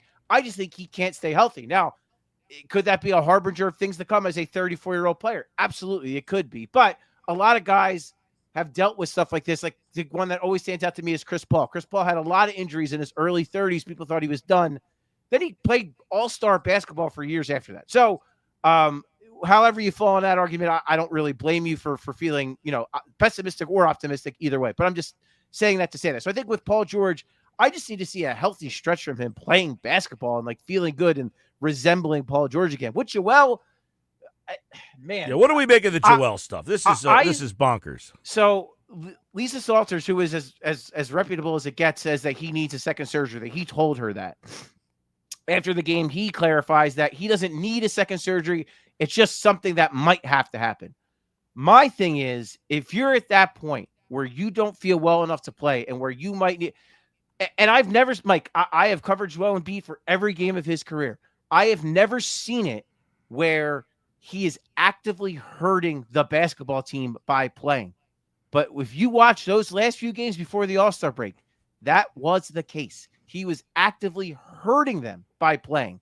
So when that's the case, that's a sign. Like, and to me, like the biggest issue they might have is the league pushing back, right? Saying like, no, you can't shut him down for the season. He doesn't have a seasoning ending. If you watch him play basketball and you're talking about him getting a second surgery, all of that sounds like enough to me where shut it down, get that knee right. No matter what, even if he doesn't need the surgery, right? Even if it's just he needs time to recover, just end it now. This is a lost season. End it now. Let him get that rest and recovery that he didn't get last year, and let him try to have a normal offseason as much as possible. And then when the time comes next October, he's healthy and ready to roll. Paul George is healthy and ready to roll. And you have a basketball team that can, again, build that cohesiveness, can build that chemistry from day one and not have speed bumps immediately as soon as the season starts. All right, talk with Paul Hunter from Liberty Ballers here. I said it's even infected itself. Do you agree? Over to Maxey. I mean, this guy's a joy to watch, and even some nights it's not fun watching him anymore. That's how bad the season has gone. This is an indication to me. I get it. Back-to-backs, they don't play. You had a week off. You're telling me nobody was available to play against the Nets the other night? You know you're not playing until Thursday, so are they thinking about shutting some of these guys down? Is that the indication there? Or was it so bad that they could not play against the Nets on Wednesday night? Because a game against the Nets might not seem like much, but now the Nets have now caught you. Right. Well, I mean, with Joel, I think, again, watching him play, I think it would have been nuts to have him play 2 games in a row the way he looked. Like, he didn't look like a guy who could give you anything on the second night of a back-to-back. Tyrese Maxey didn't play because he was hurt. It was clear in that Toronto game he was hurt. He didn't look right all night. And that goes back to my example of if you are hurt, just don't play. Because Tyrese Maxey, for as good as he's been at times, especially he had that one recent stretch where he looked sensational, looked like a superstar. He clearly wasn't right in that game. And that's a game where he needed to kind of, have a moment with himself and realize I'm not helping the team. I need to sit down. And then with Paul George, I don't think he should have played in that Nets game because he didn't look right. So, if anything, that Nets game, I think they should have just gone with a shorthanded. I think they might have had a better chance just playing that game with a shorthanded roster and just trying to let the guys like Quentin Grimes and Jared Butler, the new guys, let them just let Ricky Council, who was playing pretty well, but then when everyone got healthy, he kind of got pushed to the back burner. But I think a healthy Ricky Council is better than whatever Paul George could give you the other night, right? I mean, that to me is what's driving me crazy. Is these games where guys just aren't healthy. They have to trust the guys behind them to play. So to me, if anything, I go the other way, Mike. Rest these guys. If they're not healthy, don't play. But to your point, could they maybe be setting some things up by leaking the injections of Paul George by, some of the stuff we've seen with Joel II? Could that be a precursor to them shutting down? Maybe. I mean, I don't know. I don't want to go that far. But, to me, maybe not with Paul George quite yet, but with Joel, I think there has been plenty to suggest shutting him down is on the table, and it should be. The Sixers haven't said that. Every time they've had the chance, they've said the other way. No, we wanted to get healthy, yada yada. But to me, there have been a lot of strong signs that you could shut him down for the season, and it would be the right choice. How Paul Hudrick's with us, and I know you were sick last week, and so thank you for battling back here more so than the Sixers have battled all season. I hear you, man. How, behind closed doors, how disappointed is this organization with what has gone on here? Is it just palms up in the air, what are we supposed to do? Or are they just completely disappointed by what has transpired? Yeah, I mean, I think their biggest thing, and I don't think they're kind of crazy to think it is they were thinking Joel Embiid was going to be ready for opening night. They were thinking Paul George was going to be ready for opening night. We've only seen that big three play 13 games together. We're now entering post All-Star break, and they played 13 games together. So I think from their standpoint, they look at it. They're 7-6. They were 7-3 at one point, and you're like, and you're like, okay, when they play together, now they've played together and they can't. They're losing, and they're losing to bad teams who are shorthanded. No. You're not wrong, but I'm saying I think from their standpoint of those guys have not had a chance to play together. They don't know how to play off each other yet. Joel and Tyrese, sure, but then you're adding Paul George to the mix. Well, Paul admitted it the other night. Yeah, he said it's been harder to play with Joel than I thought. Yeah, well, and especially quite frankly, this version of Joel, right? Because this isn't Joel. This isn't the Joel we've seen. This is a different version. And I thought the Celtics. We came on referencing that Boston game on Christmas Day. Joel playing like that, I think is and letting Tyrese kind of lead the way is the best way for this team going forward. And Paul George didn't shoot the ball well that night, but I thought he got some pretty good looks, and I thought he played. He was very good defensively in that game, and I thought he created some opportunities. He just missed shots. So I do think if I look at that Boston Christmas Day game now, it would be nice if you had somebody like Caleb Martin or whoever, Quentin Grimes, knocking down 7 threes in a game too. But I say all that to say I think there is a formula that works. It's just maybe not a formula that they're ready to deploy. And I think that the formula is Tyrese Maxey is the focal point. then it's Joel Embiid, and then it's Paul George. I don't know when they're going to get to that point. I don't know if they're going to get to that point. But to me, this version of Joel Embiid can't carry this team right now. So, like, I think from the Sixers standpoint, they're looking at it as a big incomplete. But I give credit to Daryl Morey for this, for at the deadline realizing, like, hey, we're old, and it's not helping us. It's not helping that we have these two superstars that can't stay in a lineup, and then everyone behind them is old. We have to get younger. And so I do think that recognition by the organization was a good first step. I think they still have to take some other steps. But I think that was a big, like admitting a fault to me. And like, that's what the good executives do. That's what Howie Roseman has done so well for the Eagles, is like, when he makes a mistake, don't compound the losses, just move on. And I think Daryl Morey hasn't always done that, but I think this trade deadline, he did that. He recognized, okay, all these old guys, this isn't working. We got to get younger. You're bringing two 24-year-olds who can be here for long term and fit into the rotation and be pieces. And to the organization's credit, they've done really well to find these young guys. So, like, to me, if I'm Daryl Morey, if I'm the front office, dive into this. Like, this should be the way you look at things from here on out. Look at the margin. Look on the margins. Look for these guys that are being overlooked by other teams. And these are the guys you should be trying to get to surround your players. Paul Hudrick, Liberty Ballers, Sixers Thursday night against the Celtics. You can listen to the game right here on 97.3 ESPN. We'll catch up with Paul as the season gets back underway and see if they can get themselves into some sort of respectability, because this has been, I got to say, it's the worst season. This and the Bynum year. The Bynum year was a complete 2019-20. That was pretty rough, too.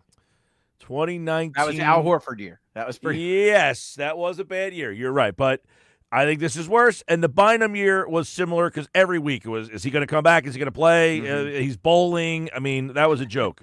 All right, Paul, good to see you. Feel better, buddy. Likewise. Thanks, Mike. Appreciate it. Paul Hudrick, Liberty Ballers, everybody.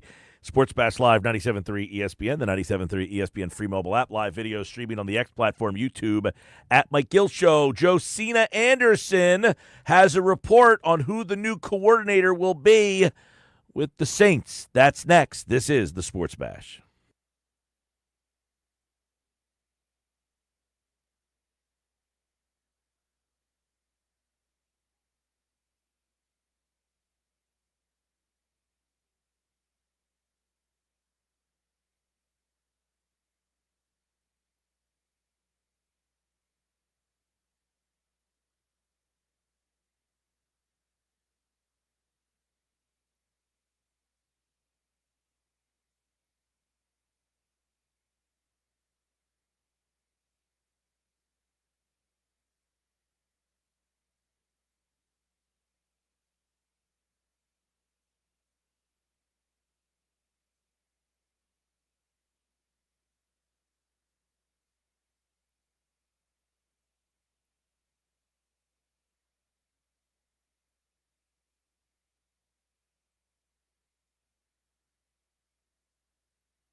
All right, 3:53 on the Sports Bash Live, 97.3 ESPN.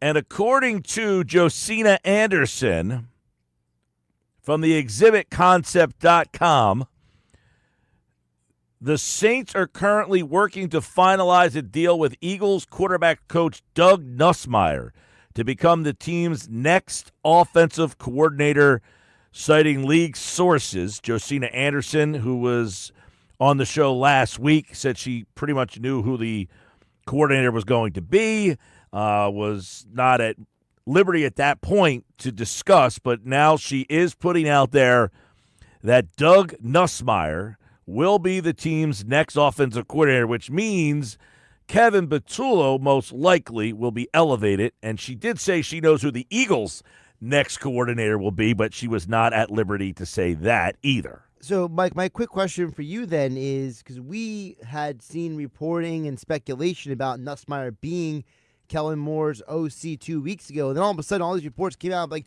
no, it might be somebody else. Like, was that just the Saints kind of maybe just, trying to steer the conversation away from the obvious choice all along? No, I think, well, as you saw, they ended up hiring a quarterback coach in Scott Tolzien, who was with him in Dallas. Right. So I think he was just trying to see if he can talk to more people. Okay. Who knows? Maybe some of the guys in Philadelphia said, look, keep in mind, to be the offensive coordinator in New Orleans, you're not calling the plays. Right. Moore is going to call the plays still. So maybe it wasn't as attractive as waiting around to see what happens in Philadelphia, because if you're Kevin Patullo, do you want to go there and be an offensive coordinator or come here and call the plays? Right. And also, Eagles offensive coordinators keep becoming head coaches. And, yeah, there's a good chance, like, hey, I'm going to get a chance to work with this offense. I'll stay here. Adam Kaplan from the Inside the Birds podcast weighs in on Doug Nussmeier. He's the new offensive coordinator, it looks like anyway, according to Josina Anderson in New Orleans.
Football at 4 is powered by the Inside the Birds podcast. It's brought to you by Bet365. Whatever the sport, whatever the moment, it's never ordinary at Bet365. Adam Kaplan from the Inside the Birds podcast and InsideTheBirds.com set to join us here. According to Josina Anderson, it looks like Doug Nussmeier will be the new Saints offensive coordinator. We'll get Adam's quick thoughts on that. Plus, what replacements are available if the Eagles lose some key free agents, and how does the team, I should say, view their potential in-house replacements? We'll get into some of that right now with Adam Kaplan from the Inside the Birds podcast. But it looks like Doug Nussmeier, the quarterback's coach, Adam, will be heading to New Orleans to join Kellen Moore out there. And, sometimes these position coaches are kind of faceless, nameless guys, but Doug Nussmeier is a well-respected veteran coach.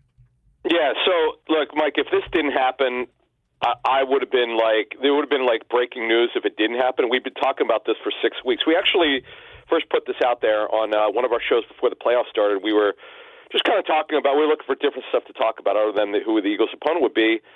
So we just talked about, okay, what do we expect if Kellen Moore gets the Saints job? We know Doug Nussmeier's this guy.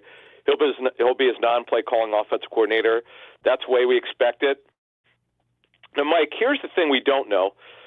I had a coach yesterday call me. He says, hey, who's replacing Nussmeier as the quarterback's coach? I said, that's a great question because we're expecting – the two things we were expecting is that Nussmeier would leave with Kellen Moore and Kevin Matula will be promoted from the passing game coordinator role to the offensive coordinator role.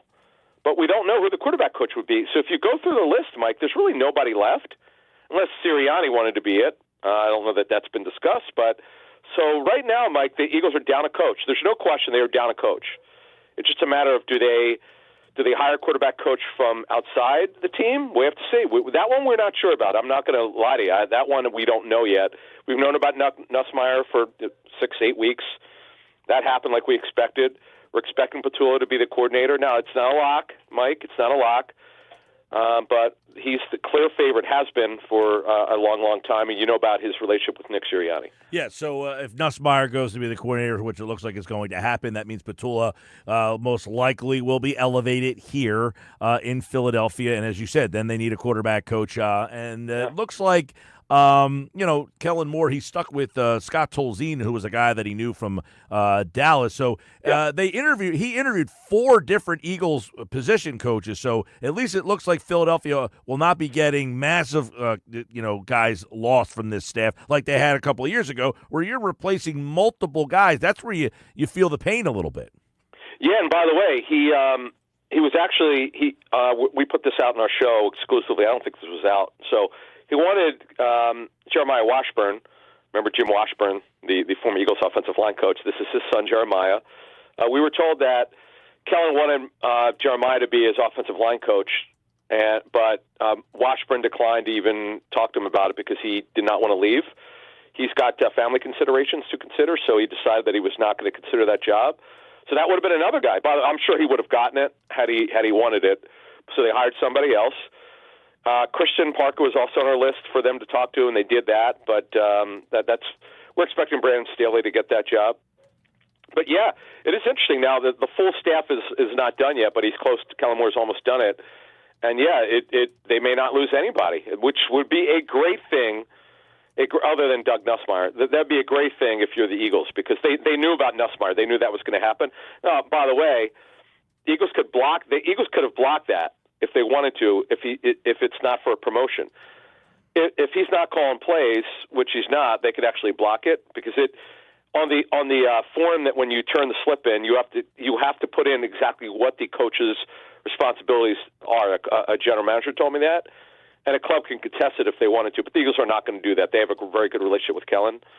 Now, I could tell you that over the years, remember Jeffrey Lurie blocked John DeFilippo for interviewing for the Jets offense coordinator job back in, I think, 2017? So, yeah, I mean, the Eagles have blocked coaches before, but not in this case. All right, Adam, let's see some free agent stuff here, some replacements on the offensive side.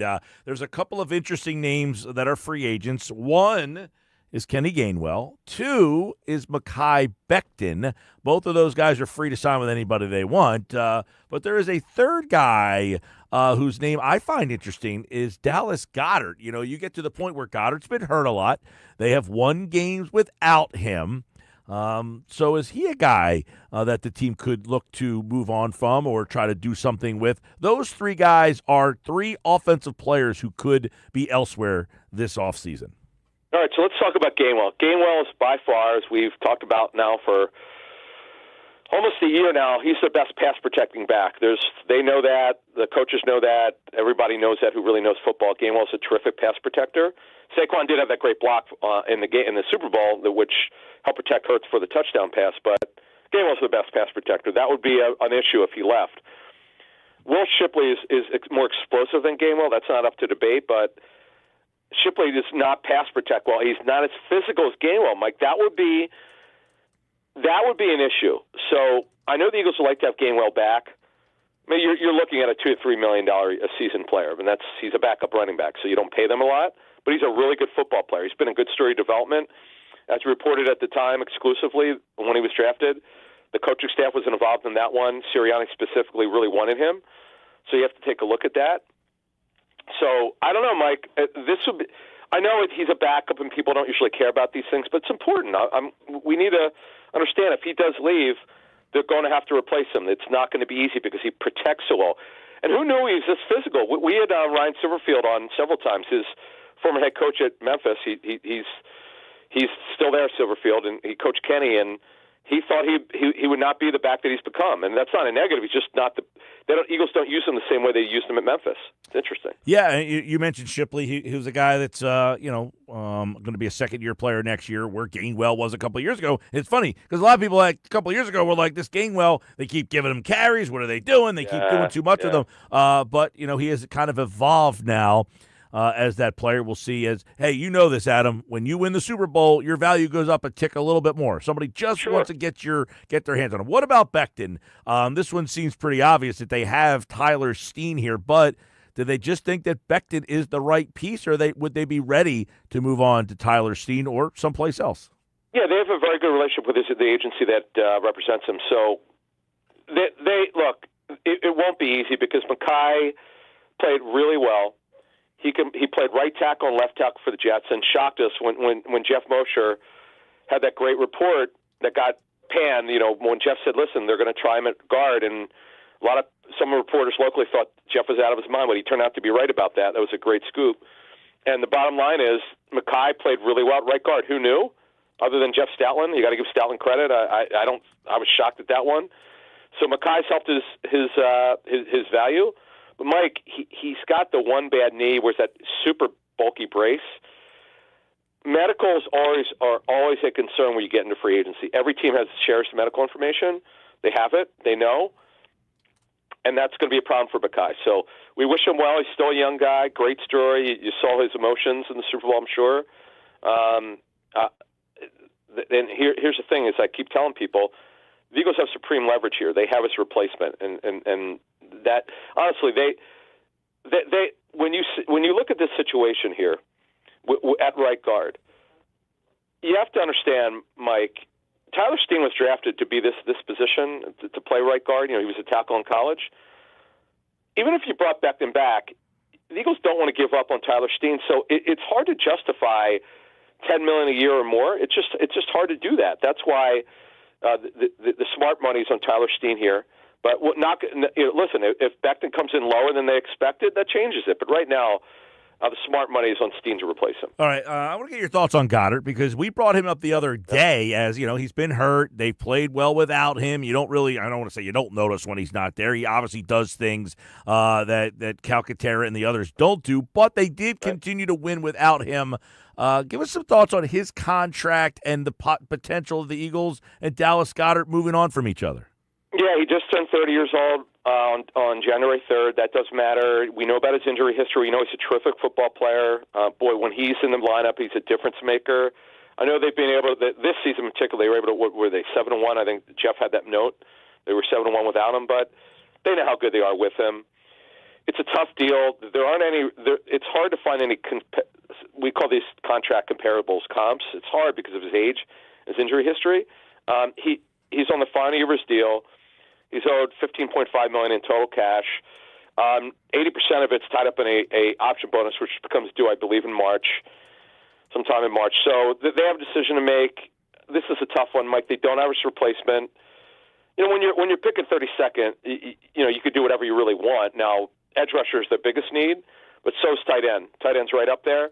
They need a future at the tight end position. Grant Calcaterra doesn't block well enough, and that's the problem. So this one's going to be fascinating, Mike. We'll learn more when we're at the combine next week, but this one, and the good thing is this is not going to be contentious. They have a great relationship with the agency that represents them. They've done more deals with the company that they're dealing with Goddard's contract than probably anyone over Howie's tenure as general manager. So it won't be a problem. It's not going to be like the Reddick situation. They'll figure it out, but the Eagles really need a future at the tight end position. All right, let's flip over to the defense because they have three key decisions. Milton Williams, Josh Sweat, Zach Bond. You could ask three different people. They'll give you three different answers on who's the biggest priority of the three. But break down the replacements if they go. All right, I wouldn't worry about priority, Mike. Money determines priority. The best player is Milton Williams. That's not generally the way it's probably going to go here. It's going to be who's the most likely to they could bring back of the three, and maybe hopefully two. Milton Williams, Mike, I've done the comps on this. I gave it to our Patreon people 2 weeks ago. The money, it starts at $21 million. That's the floor. Here, I'm going to give you, Mike, we're talking about this. I'll give you a little cliff note. I'm going to give you a little bit of a scoop here. We're talking about this tomorrow's show. Jeff Mosher and I, we're going to talk about this. I'm going to give you a couple contracts here just to give you an idea what the floor is. Javon Hargrave, $21 million, ironically. Christian Barmore, who's from Philadelphia with the Patriots, $21 million. Kenny Clark, $21.3 million. Dexter Lawrence. Now, I know Lawrence is a better football player. The max probably here is it's probably going to be $22.5 million to $23. I don't see him getting more than that. But I could tell you, I've talked to two AFC teams that are really interested. I know they're going to be involved. There are going to be a number of teams involved. Mike, the reason why Williams is going to get a monster deal is he's gotten better every single year. Now, I do want to mention one contract. Ironically, Lee McNeil, and we all know about what happened with Lee McNeil. That Tom Donahoe, who was a senior assistant for Howie Roseman, he won in McNeil. Howie won in Milton Williams. Ironically, Lee McNeil is getting $24.25 million a year. I don't see Milton getting that contract. I'd be surprised if he did. Doesn't mean he can't, by the way. When you have leverage, if they've got 6 teams in it, you never know. Maybe he gets it, but the more realistic numbers are somewhere between 22 and 23 million.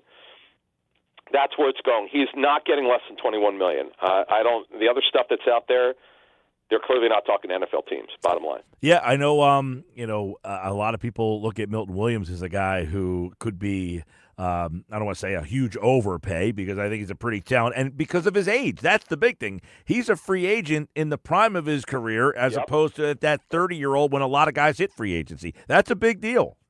Yeah, it is, Mike. There's no question about it. Now Zach Bond, $13.66 million is going to be the Patrick Queen, I'm told, is probably the floor of the deal. And then there isn't a great ceiling for his contract, but the floor, it'll start at $13.667 million, which is Patrick Queen's deal. Yep. By the way, Patrick Queen's structure is not great. He got it when you sign with the Steelers. You get an old school structure, 1 year fully guaranteed money, and that's it with a signing bonus. So, but look, Zach Bond, one year, phenomenal, unbelievable season. No one saw it coming. Great season, and we'll see what he gets. We'll talk more about this over the next couple of weeks, Mike. We'll learn more at the Combine. And Josh Sweat somewhere, I would give him $18.3 to $20 million a year is probably what Drew Rosenhaus will be looking for. It's all about comparable contracts. He is an unrestricted free agent. And by the way, he plays the run really well. He's a good pass rusher. After taking that massive pay cut last year of 50%, Mike, or almost 50%, he's due for a big raise here. He's going to do well in free agency. All right, we are, of course, going to keep our eye on those three guys. The offensive guys, too, Gainwell and Becton are two key free agents. Oren Burks is another guy on the defensive side of the ball to keep an eye on as well. We'll do that during football at 4 free agency, less than a month away. And, of course, the path to the draft, we'll discuss that as well here with the guys from the Inside the Birds podcast. Thank you, Adam. Thank you. And, of course, Football at 4, powered by the Inside the Birds podcast. It's brought to you by Bet365. Whatever the sport, whatever the moment, it's never ordinary at Bet365. I want to bring the Goddard thing back up a second because I'm glad that Adam brought that up. I think Goddard, 30 years old. Remember, I guess it was 3 drafts ago when we were talking about Kyle Pitts? And people were like, are you crazy? And it was like, well, that's about the time where the Eagles had Zach Ertz and they drafted Goddard. Like they were almost ready to get the replacement at that time. And you take a look at Grant Calcaterra. I don't know that the Eagles view him as a replacement for Dallas Goedert. So they have pick 32. Now, John was on earlier. He suggested he doesn't think the Eagles will make pick 32, but is a tight end replacement for Goddard, and they let Goddard walk. I don't know what the cap relief would be if they're, we looked at this yesterday. I don't remember the number, but he is a guy that I do recall bringing up and saying, hey, you could possibly move on from Goddard as kind of the first layer of we got to start getting out of some of these guys. I know you want to keep everybody, but do you value Mekhi Becton more than you do Dallas Goedert? So if you were to cut Goddard before June 1st, it would be an $11 million dead cap hit. He is currently on the cap. You don't want that. 11. You don't want that. So it would not be financially beneficial to get rid of him this year, but next year it would be a $17.9 million savings. So what if, now let me ask this question, Mike. You could still draft someone this year, but keep Goddard around for one more year. Yeah, I mean, in that case. And then move on from Goddard in 2026. Yeah, I mean, but I guess one of the questions would be, how are you trying to get, I don't know, do you need to get relief this season? Do you have to get some salary cap relief in this season or this offseason to bring back some of the guys? Now, I know Howie has tricks and ways, and he can do for things. example, if you restructure Slay's contract, it does give you some relief. That's one contract that can be played around with. Yeah. Because Slay has got those voidable years at the end. If you restructure it and turn it into a one-year deal, that creates a little bit of relief. I'm very intrigued to see that offense, which is essentially all signed and intact. Mekhi Becton is really the only free agent of the crew. And Kenny Gainwell, by the way. But can they bring all of the guys back and run it back one more year with that whole thing and see how much better that offense can even be next year? That, to me, is a big now, but I don't know that Goddard's all that important part of the continuity. So if you convert Goddard's contract into a one-year deal and restructure it, you will get almost a $5 million savings. There's a lot of tricks that they can figure out. Also, if you convert... Well, the question is, does he want a new contract? Well, what if you just turn to him and be like, look, we'll give you a big, fat 1 year, take all this money up front, and then you can be a free agent. Mm-hmm. I mean, I'm not saying it's ideal, but it's definitely one way to save you $5 million. To me, he's one guy on the offense that, because you're not doing anything with Lane, you're not doing anything with Juergens, you're not doing anything with Dickerson or Mailata or Barkley or Hurts or Brown if you want to do something on that offense, that would be the guy. When you mean by do something, you mean move on from somebody. Well, just try to get some, yes, or some sort of relief in terms of the. Well, because for example, you can restructure Lane's contract and reshuffle the money around. How many times have they done that? Well, it would be a $3 million savings. Give him a couple extra bonus up front. Yeah. Hey, Lane, thanks for winning the Super Bowl. Here's an extra bunch of money. Yeah, no, and they've approached him many times. I feel like they've almost every offseason that Lane Johnson's is getting his contract redone, right? Doesn't it feel that way? He's does. Got so much kick your can down the road money.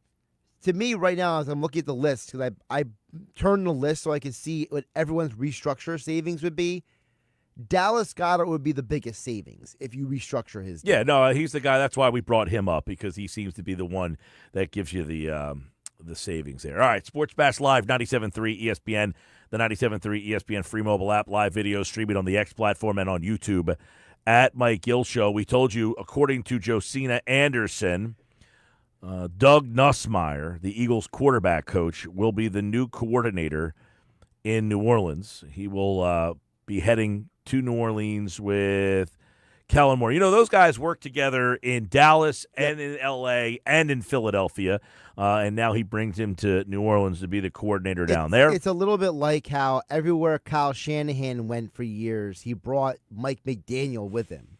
It's kind of a similar vibe to it. And as Adam said, the Eagles don't have a replacement on the staff, so they're probably going to have to go outside the organization to do something there. Also, some quick Sixers news for you here. The Sixers have reached an agreement with former Celtic first-round pick Lonnie Walker. It's a 2-year, $3 million contract, and Lonnie Walker, a guy who's kind of fizzled and faded and was playing in the Euro League. But the Sixers right now trying to get younger, more athletic, and trying to find some guys in this disastrous season. 421 coming up. Another edition of Nick's Nuggets here on the Sports Bash Live on 97.3 ESPN. Nick Earnshaw joins me. That's coming up next for more Nick's Nuggets on the Sports Bash.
428 on the Sports Bash Live, 97.3 ESPN, the 97.3 ESPN free mobile app, live video streaming on the X platform and on YouTube at Mike Gill Show. Subscribe, follow along, watch the show.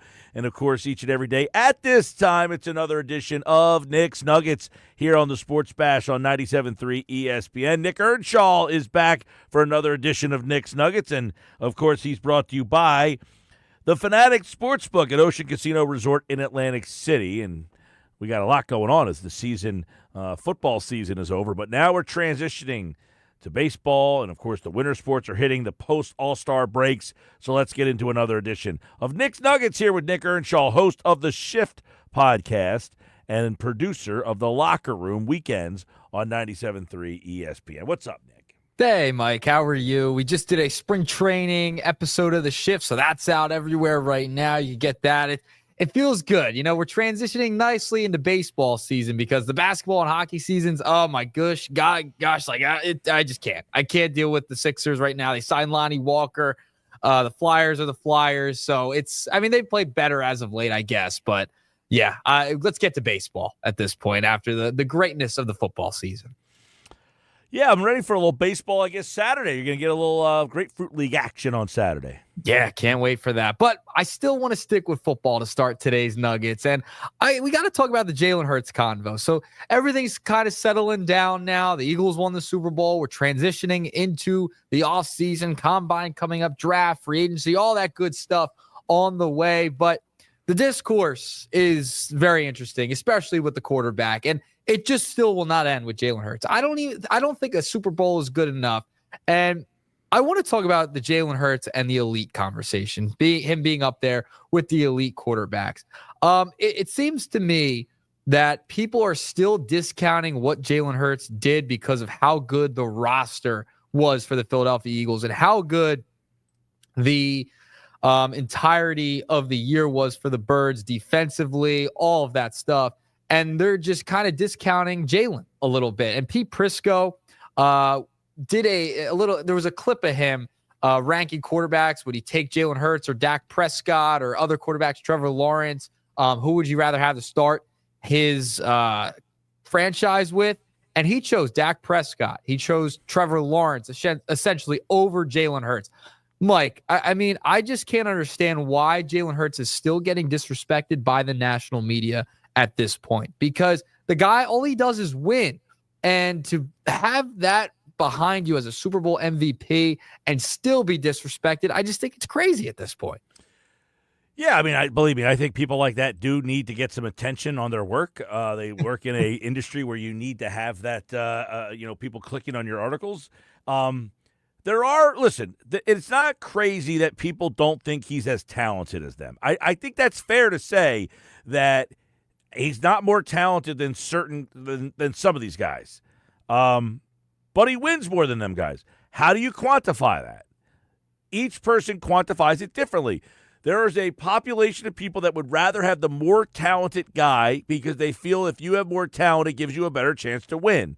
I don't think it's unfair to say that, does Hurts have the arm talent that some of these guys have? Is he as fast as some of these guys? Is he as athletic as some of these guys?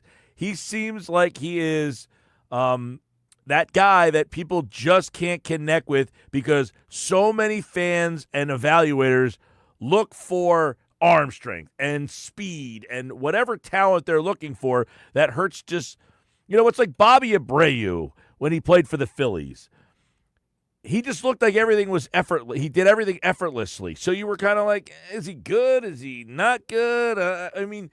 He just does everything so easy. Hurts is almost in that range where you're kind of like evaluating, like, well, his arm's not great. He's not overly accurate. He's not blazing fast, but he just wins. So that's all that really should matter. Yeah, I'm totally with you. He wins games, but he had a fantastic performance in the championship game and the Super Bowl. That's when it counts, and that should mean a whole heck of a lot, especially when you're putting him up against these other quarterbacks. Now, is he as talented as a Lamar Jackson or a Josh Allen? Probably not. He's pretty close, though, I would say, and he wins more than those guys, especially when it matters, right? He just beat Patrick Mahomes in the Super Bowl head-to-head, has outplayed, I would say, Patrick Mahomes twice in a Super Bowl. That's got to mean something to your resume as well. It might not be as pretty. It might not be as flashy as the Lamars, the Josh Allens, the Mahomes of the world, but he's got to be in that conversation because winning matters. And, I understand some of these other quarterbacks have way better stats than him in the regular season, but the only stat that should matter is winning. And he's won when it has mattered most. And the fact you're taking guys like Dak Prescott over him, like Pete Prisco, I know you got to get clicks and all, but we could be a little less outrageous. It worked for me because I'm talking about it today. But listen, I think it's so outrageous. It's unreal at this point. Listen, I've been on a lot of shows since the Super Bowl, and people ask me, like, where is he on the list now? I said, what the hell's the difference? Who cares? He has a Super Bowl. He could be number 25 for all we care. He's number 25 with a Super Bowl. Is he top 5? I don't know. Is he top 10? I don't know. Is he top 15? I don't know. Is he bottom 20? I don't know. But what I do know is he won the Super Bowl, and that's all that matters to me. I don't care where you want to put him on a list. If you ask me, is Joe Burrow better? Yeah, I think Joe Burrow's a more talented quarterback than Jalen Hurts, and I don't think Jalen Hurts would be slighted by that. No. Joe Burrow's really talented. Jalen is on a team that has a ton of talent around it. You have to be able to win with the talent around it, especially when you are asked to do so. The Chiefs made him have to beat them, and he was able to do it. Is he better than Jared Goff? I don't know. Jared Goff won 15 games this year. He was really good. Is he better than him? I don't know. I don't know how to quantify whether he's better or not. He was better on the last day of the year, and that's what matters the most. Yeah, and he has something that most of them don't have is a Super Bowl MVP. I mean, he played the best in the biggest games and the biggest moments, and that's what your ultimate goal is. So, I mean, I think you have to put him in the elite conversation. He's got to be in the conversation at the very least. I don't say, he doesn't have to be better than Lamar. You don't have to put him ahead of like Lamar or Josh Allen or any of these guys, but he's got to be in the mix. And I think that's just like I think some of the conversation is unfairly negative towards Jalen Hurts. Here's the thing. I think he was in that conversation, and then last year he disappointed. And like, listen, let's not act like last year he had this great year and we were all putting him up on this totem pole. We weren't. And he went to the playoffs last year and got his ass kicked. He was part of that team that was embarrassed last year. So that factors into the equation and what people think about him. I get it. He won the Super Bowl and he won the MVP, and I've never been a Jalen hater, but you got to be fair. 3 of his 4 years, you were unsure of what he was. He had one really excelling year, then in 2022 when they went to the Super Bowl. But last year he was just good, not great. The year before, his first year he was probably average at best, and this year he was good, probably not great. So 3 of his 4 years, he was good to average. 1 year, he was excellent. But what he does have is a Super Bowl. So I don't know where that puts him on the list. It says having a good team really helps. And I'll just say this. He does now, with minimum 50 attempts in the Super Bowl, according to NBC Sports Philly, he is the most accurate passer in Super Bowl history at 73.3%. He's got he's got the best completion percentage in Super Bowl history. I mean, that means he's showed up in the biggest moments, and that factors in. And if he continues to do that and shows up in those big moments, I think there'll be no question people will be calling him elite. But we got to move on. How do you move into an elite category? You do it consistently. Exactly. That's when you go to the elite. You don't do it 1 year. You do it 5 years. You do it 7 years. When you become elite, it's because Patrick Mahomes has been to the Super Bowl, 5 times, 6 times. Like, that's how you get into that next category. So Jalen Hurts has put himself on another category. Yep.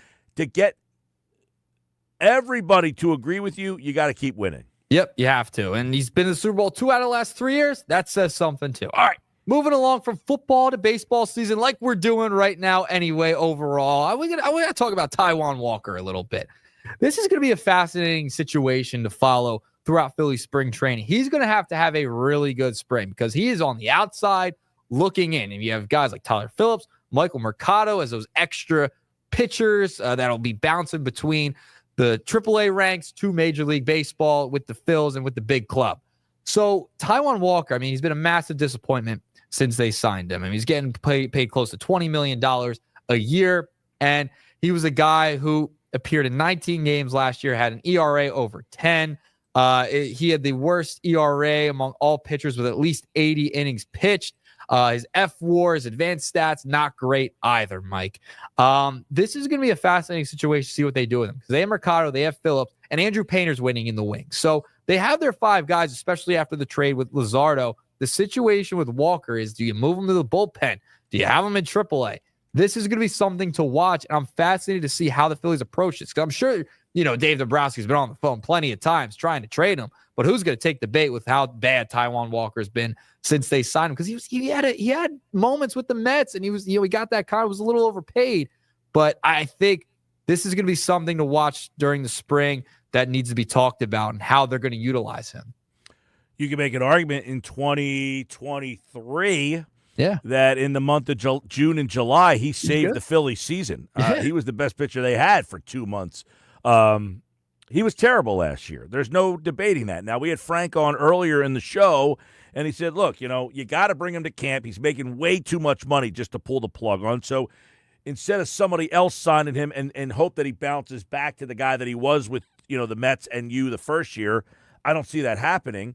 I don't know what you do with him. He's not going to be in the rotation. So what is he, a long man? I imagine he's just going to kind of be lingering in that role for the first half of the year, see if he pitches okay, and then if there's one of these teams that need a pitcher, a starter, you hope to be able to trade him at the deadline for anything. Here's a carton of eggs. Eggs are expensive. You want those? Here, we'll give you Taijuan Walker. Give us some eggs. We could use some eggs right now. But that's where you're at. You're hoping that he pitches well enough in like long relief and somebody has an injury or a need for a number 5 starter and you say, hey, look, he's been pretty good all season long. What do you give us for him? Hey, here's a single A arm that's, 19 years old. Take him. Yeah, I didn't expect Mike Gill to make the comparison of the price of eggs to Taijuan Walker in his contract. That's a good job by you at this point because he's expensive and he's a little stale at this point. I mean, he just has not pitched well for this team. A massive overpay. That contract's a disaster. And yeah, it's like you don't know what you can do with him right now. Like, is he just going to pitch an inning here or there, maybe a long relief? But you have Tyler Phillips. You have a Michael Mercado. You have these guys waiting in the wings. Andrew Pater is going to be here later in the year. I mean, there would have to be like the entire rotation on the IL. That's what would have to happen for Taijuan Walker to have any type of role on this team. It's like, hopefully you could get rid of him. Hopefully he has like a decent spring. He looks okay. His stuff and mechanics look much better. He's got a little bit more velocity because his velocity was dipping last year too. That's a concern. If his velocity maybe gets back up to decent level, all right, maybe you could find a suitor and a team will be like, all right, maybe we could take him. They have injuries early on in the year to their pitching staff. He can eat innings for you. Maybe that's how you move on from him. But I just don't see a spot. I don't even see him in the bullpen being that valuable at this point. He doesn't have high velo, so it's kind of a lost cause. No, and listen, apparently his velocity is up back to where it was a couple of seasons ago. He's never been an overpowering pitcher. He has, he has no role on this team. He has no role unless they just say he's the long man and he's going to, be the long guy. And again, like I said, hope that he pitches well in that role and that somebody at the deadline says, we need a starter. What do you want for him? Yeah, and that'll be title only. He's going to be a long reliever by title only at this point. I just don't see them utilizing him that much. All right, we got to move along to nugget number 3, and this is something I found fascinating, Mike. PK Subban, former NHL player, very good during his time in his playing days, was on Get Up this morning, and they were discussing the NBA and the NHL culture, especially when it came to the All-Star games. I want to play a little bit of audio of what PK Subban said this morning on Get Up. Here it is.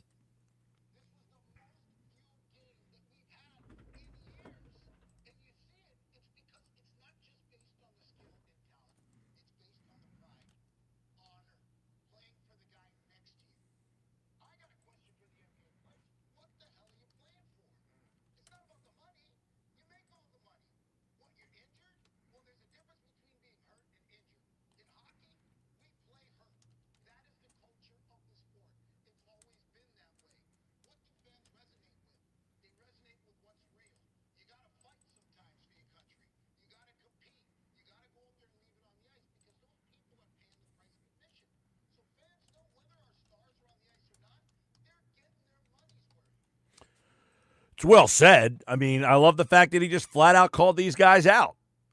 I mean, the NBA players should be embarrassed, but they're not because they make so much money. So they're laughing at us that we're saying that they should be embarrassed. I mean, they're like, why am I embarrassed? I'm cashing my check. And that's just the mentality of, the athletes right now. I look at somebody tweeted this out or posted, whatever you call it. He put this on the shoulders of the big three in the league, Durant, Curry, and LeBron, saying, look, Michael never let the All-Star game get like this. LeBron, Kobe never let the All-Star game get like this. They handed this off to these three guys, and this is what they've allowed this to become. And listen, they just got an 11-year, $76 billion television contract. So what do they care? It's a pride thing. We're questioning their pride, and it's hard to get inside the mind of someone who's got zillions of dollars where their pride level comes into play.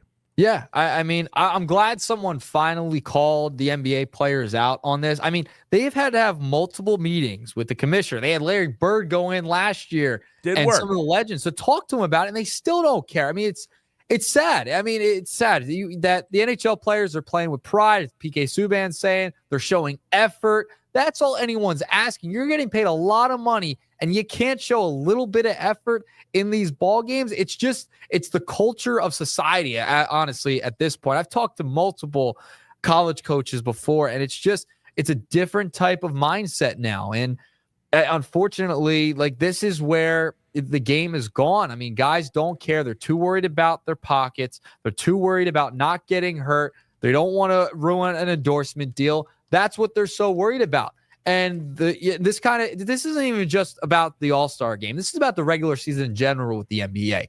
Guys take nights off all the time. That culture has been said. I only try in the postseason. That doesn't matter anymore in the regular season. So you can take days off. You cannot try as hard in the regular season because you have 10 teams essentially making the postseason already too. So that's de-incentivized the regular season.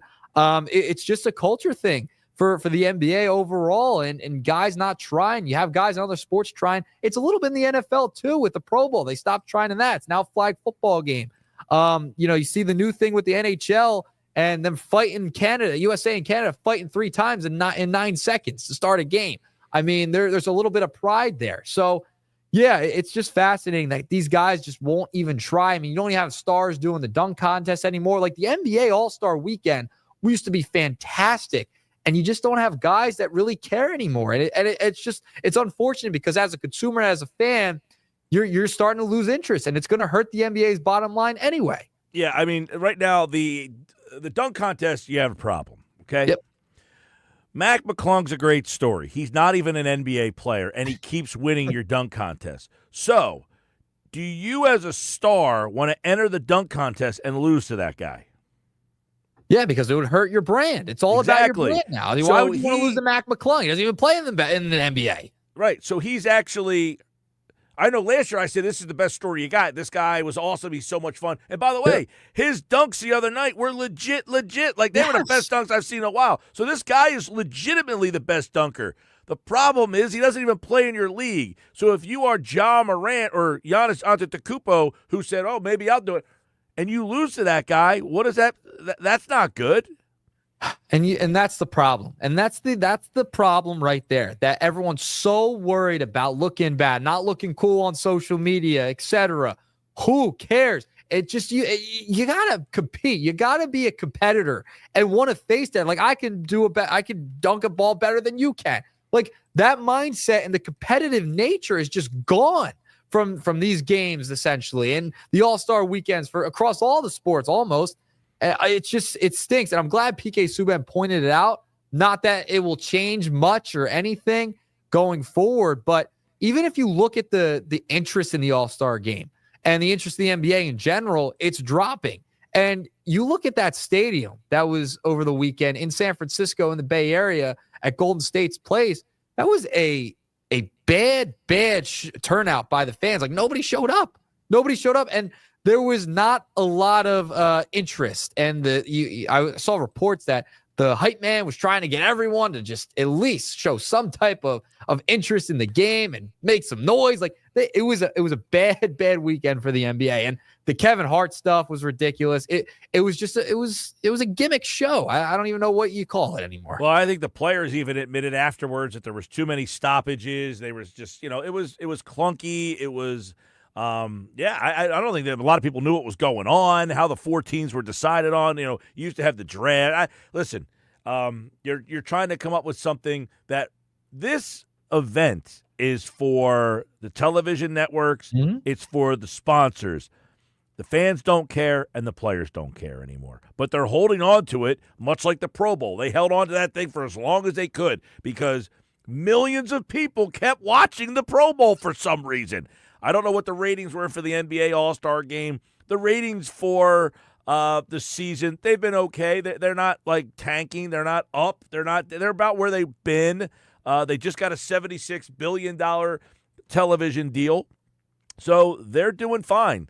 The league is in a weird spot because, listen, younger kids, they don't watch cable. They don't watch television. They watch YouTube.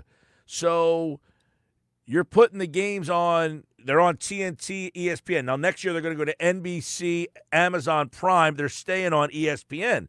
But if you're a kid 15 to 25 years old, I don't know, you're not really watching television. You are, but, a lot of kids aren't. Well, yeah, I'm on streaming. I got Hulu. That's what I have. And I watch all the sports on there. So it's like, yeah, they're going to make the jump at some point to streaming. This conversation's more like just show pride. And PK Subban called him out for it. He called him soft, essentially. Well, so listen, a lot of people called at. him out. Draymond Green, who's a current player, said the product was a 0. Out of 1 through 10, he gave it a 0.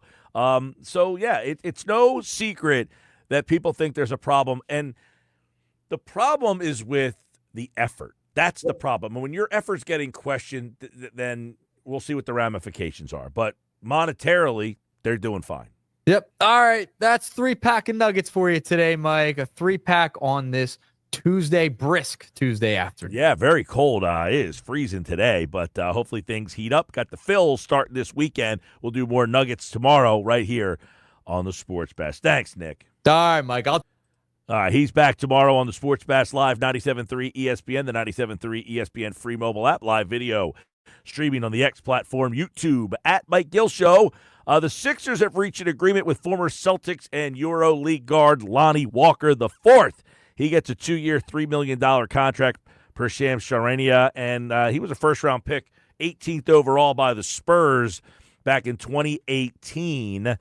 So the Sixers bringing in another kind of athletic guard. He actually played pretty well with Brooklyn. He was with the Celtics. So they're bringing in another guard who's an athlete. Played at Miami, I believe, University of Miami. I think Lonnie Walker IV. So welcome Walker to the 76ers.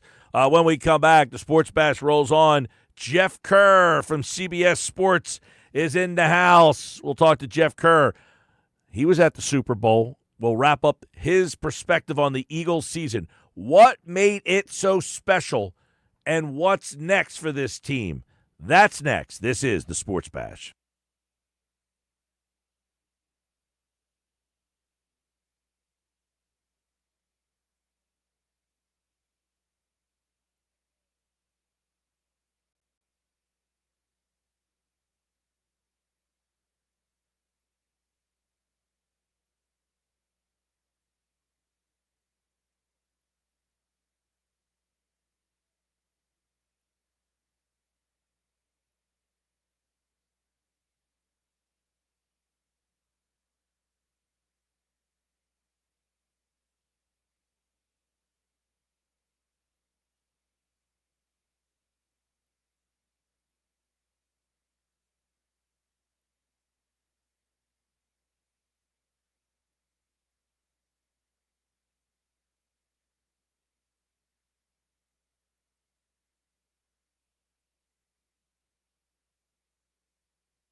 Final hour of the Sports Bash Live, 97.3 ESPN, the 97.3 ESPN free mobile app, powered by First Bank of Sea Isle City. Download the app. And live video streaming on the X platform and on YouTube at Mike Gill Show. Subscribe, watch the show, be a part of it. Jeff Kerr, NFL writer from CBS Sports, set to join us in just a couple of minutes here for the 5 o'clock hour on your drive home from work. Freezing cold out there. Stay warm. Jeff Kerr is going to warm us up. And he's got a lot of great stories. He was in New Orleans covering the Super Bowl for CBSSports.com. And he's got a lot of good articles up right now at CBSSports.com. One of them is how Jordan Mailata said Jalen Hurts uses the doubters as motivation, and how he writes about how Hurts was able to shine when it mattered the most.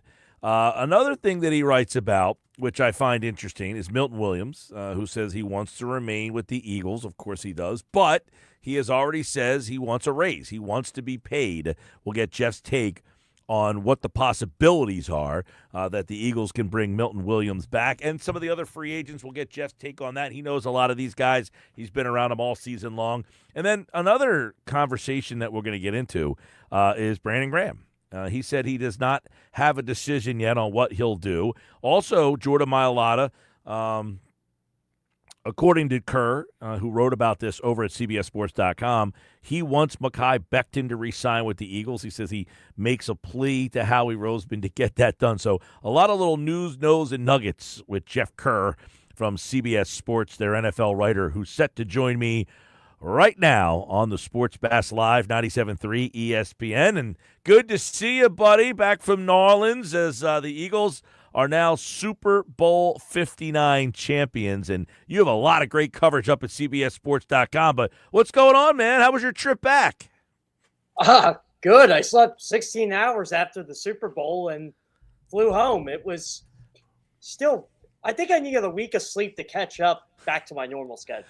Yeah, I told DeCecco last week, I said, Kerr was all over that media party, man. You hit every single room. You tried out all the jambalaya, everything. You were the man at that place. But, hey, you also got a chance to talk to a lot of these guys afterwards. So let's get some insight from you, Jeff Kerr, on what could be next from the Philadelphia Eagles. Let's start, though, with Jalen Hurts. Jordan Mailata, you wrote about this, saying that he used the doubters as motivation and he shined when it mattered the most. It's a really good story about Hurts, and we've been talking a lot about him in terms of, there's still people out there questioning him, saying they take Dak Prescott and Trevor Lawrence over Jalen Hurts. Kind of head-scratching. However, does Hurts still need to prove to people what kind of quarterback he is, Jeff Kerr? I mean, he shouldn't. There's only one quarterback that has a Super Bowl title drafted after Patrick Mahomes, and that's him. And he had to beat Patrick Mahomes to do that. We're not debating here if Josh Allen's a better quarterback than Jalen Hurts or Lamar Jackson is, because you can make an argument there. And they both have MVPs to show for it. But what are we doing when we're debating Dak Prescott, Trevor Lawrence? You want to throw Jaden Daniels in that conversation, be my guest. Jaden Daniels is a great quarterback. He still has a ways to go yet. But how many years are we going to give Dak Prescott the benefit of the doubt of him being a top 10 quarterback in this league? Definitely fair. Listen, coming off injury, I'm not a Dak hater. I can respect what he's done when he's been healthy, but doesn't have, his career is similar like Jalen. They have had up and downs. Jalen, quite frankly, was good this year. He wasn't great. Last year, he was good, not great. He was the starting quarterback for a team that lost 32-9 in the playoffs. So it's like, I think people have a hard time kind of letting those things go and moving on to how he's evolved as a player. I do like how all of a sudden the argument changes, right? It went from, Super Bowls matter. Well, now you have one. All of a sudden they don't matter, Mike? I don't understand. Like, what they're crucifying Jalen Hurts for being maybe the third or fourth best player on his offense to winning a Super Bowl title, you're crucifying Lamar Jackson and Josh Allen for not getting. It doesn't make sense. Yeah, is it fair to say? And listen, I remember Jalen was a quarterback the first year. They went 9-7. They made the playoffs. They were 2-5 when they were kind of leaning on him. They ran the ball and made it to the playoffs. That offseason was the one where Russell Wilson, Deshaun Watson, draft somebody, anybody but Jalen. And I remember going back and forth with people on social media. I said, I'm willing to give Jalen another shot. I saw enough that I think there's more there rather than take Deshaun Watson or Russell Wilson, who, quite frankly, those guys didn't want to come here. Yeah, which is odd Eagles, to say. Yeah, I agree. The Eagles wanted those guys. They said no. So exactly. Yep. In a way, it was kind of a healthy accident that they got stuck with Jalen, and it worked out for them. Exactly. So how much different of a quarterback is he than the guy they, played that played for them 2021, Nick's first year? I think he's definitely a better thrower of the football. I'll say that. I think his pocket passing has improved tremendously every single season. And even this season, I thought his decision-making was spectacularly better than it was the first 3-4 weeks of this year. And look, I tweeted it. I said, look, the guy's a turnover machine. I don't mean to be cruel to him because I like him, but he's a turnover machine. But you're turning the ball over as much as he did at the end of last year and the beginning of this year. But credit to him. He fixed it. And did the Eagles help him fix it? Yeah, they took a little bit of pressure off him. But that's what good organizations do. You don't want your quarterback being Joe Burrow. Yeah, it's great. He's completing 37 to 45 passes for 450 yards and 4 touchdowns. But if you're not getting the win, what's the point in all this? We're talking with Jeff Kerr, CBS Sports. A lot of good stuff he has up right now, so make sure you check out his stuff over at CBSSports.com. Milton Williams, I want to get your take on this. You wrote about his free agency. He says he wants to remain with the Eagles. We know how hard that's going to be. He's going to have people throwing barrels of money at him because he also was honest. He says, I want to be paid. I want to raise. Give us your thoughts on where Milton Williams' future will be. I think Milton Williams is going elsewhere. I love Milton Williams. I didn't get to talk to him that much his first 2 years here. But over the last 2 years, I've gotten to interview him more, gotten to know the guy personally. And look, I love how he bet on himself. And I told him that last week. I said, hey, you know what? I always have respect for someone who bets on themselves. They could have had the money, decide, you know what? I think I'm worth more. I think I want that opportunity. And look, he wants to be a number one defensive tackle. And you're not going to get that in Philly. So he wants to have his cake and eat it too, and I honestly can't blame him. He got a Super Bowl ring, but he does love the Philadelphia Eagles, and he does want to be back, but it's got to be on his terms, and you're right. He's going to have teams just offering barrels and barrels of money. I mean, can you blame him if he takes it? No, this is an interesting situation because, yeah, you're going to get barrels and barrels of money, and I saw some, people think he could end up in New England or a place that's, Arizona with John Gannon, a place that's not maybe a Super Bowl worthy team, and that's always the balance. Do you want to win another Super Bowl and try to do that, or do you want to go make the money? And ultimately, these guys want to make the money, and you can't question them or doubt them for why they would do that. But he is in a very unique spot. As you said, he's only 26 years old. So he's not at the end of the line where these free agents are usually like 30 years old. He's only 26 years old. So he has a chance to make big money not once but twice. Yeah, and he's going to get from somebody. It doesn't have to be Philadelphia. Like you said, I wouldn't be shocked if he went with Gannon, Arizona. Gannon was and Howie Roseman were inspirational in drafting him. Remember, he was the whole Howie Roseman, Tom Donahoe thing. By the way, don't you think it's funny how that worked out? Those two did not like who Howie picked, or they went through the fist bump, but yet both players they wanted ended up being good. Yeah, and Ali McNeil has been pretty good with been very good with Detroit. It worked out for both teams, really. It worked out fine for both sides of the equation here. But Milton Williams there. Your thoughts, you were in the locker room the other night. You got a chance to kind of see everything. Jordan Mailata says he wants Mekhi Becton to re-sign with the Eagles. You wrote about it. He made a plea to Howie Roseman. How plausible is that Becton is back here? I think there's a good chance because I think Becton's one of those guys that, at least in my opinion, he really – I know he really liked it here, but I think he also knows the grass isn't greener on the other side, or in his case, the turf isn't greener in New York. He's been with a good organization now. He's been with a bad organization. And Milana said it to me. Like, I think he's learned, and he didn't want to put words in his mouth, please. I think he learned what happens when you're with a good organization, when you're with people who generally care about you. And not saying that they end in New York, but Philadelphia, you know that for a fact. And I think he liked playing next to Lane Johnson and Cam Jurgens. I think he liked playing guard. He said straight up to me, I like playing guard. And why is that? Well, it's easier. And I think, would he like to be a tackle again, get tackle money? Sure, but he can get guard money here. And I think he would be one of those guys. Maybe he would take a hometown discount to come back to Philadelphia. Why break the band up when it comes to this offensive line? Yeah, no, I think I guess the one thing would be they do have an in-house option there. It's one spot that they have a legitimate in-house option where if Milton Williams goes, yeah, you have Moro Ajomo, but is he the same level of player? What about Josh Sweat? If he leaves, they really, could Jalix Hunt take over that role? Is he ready for that? Do you convince Brandon Graham to come back and play again? What's your take on the Sweat future? I think what Jalix Hunt showed this postseason was he can at least be a viable long-term replacement for Josh Sweat. I think there'll be a lot of pressure on Jalix Hunt next year, but man, did that guy improve over the course of the season. And you saw it in the postseason. You saw it in the NFC Championship game. You saw in the Super Bowl. The Eagles love Moro Jomo too. That's wwhy I don't think they're that reluctant to let Milton, or I should say, they're that reluctant to let Milton Williams go, because they have, Moro Jomo. They have Thomas Booker, two guys they like, and I'm sure they'll draft the defensive tackle too. That's the other thing we gotta keep into account here.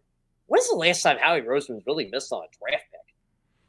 Oh, it's been a while. You go back, the one that sticks out obviously is Rieger against Jefferson. That one's, he's had some high-profile misses, but, most GMs are about 50-50, at the 45, 50, somewhere in that range. You're not hitting on everyone. He's starting to hit on a high level of them, which means you got to brace yourself for one not to work here pretty soon.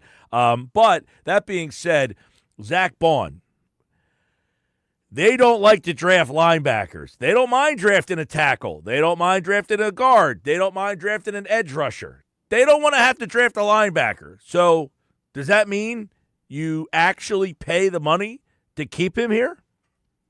I think I would, just because of the Kobe Dean's Achilles injury. Even though Kobe told me he expects to be back week 1 and ready by week 1, he didn't say 100%, but I would assume he'd probably be around 100% week 1. But who do you got, right? Oren Burks is a free agent. There's no guarantee he comes back. He'll probably be seeking a multi-year deal from somebody. And where Oren Burks goes, this team wins. You saw that in Green Bay. You saw that in San Fran. You saw it here. And he was great here. Do you think Jeremiah Trotter Jr. is ready? I don't know. I think that's the biggest wild card. And Eagles could go that route and say, yeah, we are going to go Trotter. And we are going to go the Kobe Dean. And that we'll draft a guy and that's it. But you're right, Mike. They just don't draft. I think if there's a guy I pay, it's Zach Bond. I agree. And it's because you don't like to draft him. You don't want to use draft capital on that position. So keep a guy that you already have in the building that has excelled. Jeff Kerr, CBS Sports here.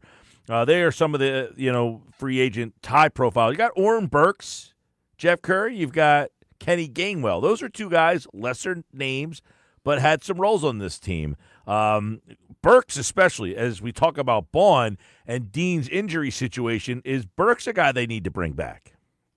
I would bring Oren Burks back. I think he's a silent leader in that locker room. I think he's well respected in that locker room. Definitely has the voice of the NFLPA. I think he's vice president, if I'm not mistaken. But I loved interacting with Oren Burks all year. You could tell he generally loved playing here. Remember, they cut him, Mike. They cut him. And anybody in the league could have had him at the end of training camp, and 31 teams said no thanks. So the Eagles were able to get him back on the practice squad, signed him right away, and the rest is injury. He had a great postseason.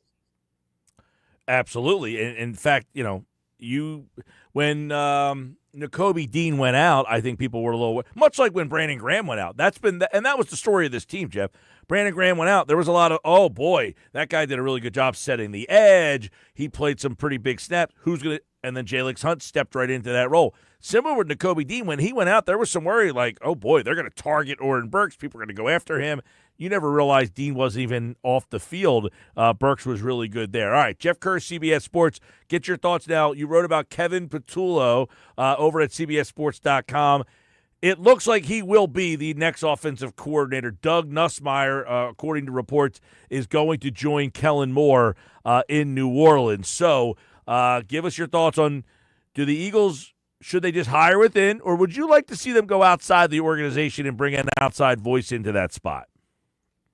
I'd like to see him look outside the organization, but I think Patullo is the best option, Mike, because him and Kellen Moore were really close. And look, I was told like it was really close between Patullo and Nussmeier, but Nussmeier made the most sense. Those guys have been together since 2018, something like that. They were together in Dallas, they were together in Los Angeles. Moore brought Nussmeier over here to be the quarterback's coach. It's a perfect fit for Nussmeier in New Orleans. His son Garrett's the quarterback of LSU, so he's going to be right there to see him. Yeah, I mean, I think it's going to be Patullo. I think he's a mix of Sirianni's offense and Moore's offense. I think Jalen Hurts had a good relationship with Kevin Patullo. Now, Jalen will never publicly disclose that information, as he had the opportunity to last week, because he said he's never been in that role before. But I think him and Patullo got along good last year. I think another year there with Patullo calling plays for the first time, I think that's good for Jalen. Yeah, I mean, and that's the thing. With all the turnover that they've had, Jeff, it almost seems like you got to try to keep the terminology somewhat the same, right? And then you just kind of said it there. You said, he's a mix of Sirianni's offense and Moore's offense. You're keeping the terminology and the philosophies the same by bringing Patullo in. Is he the best candidate? Maybe not, but that consistency, I think, is more important. That's what it sounds like you think. Yeah, and you know what, Mike? You're kind of behind the eight ball anyway in hiring an offensive coordinator because you won the Super Bowl. It's kind of like 2 years ago when you went to the Super Bowl. Well, you really didn't have a pick of the litter there, so you kind of promoted from within, and it was Brian Johnson, and it didn't work out.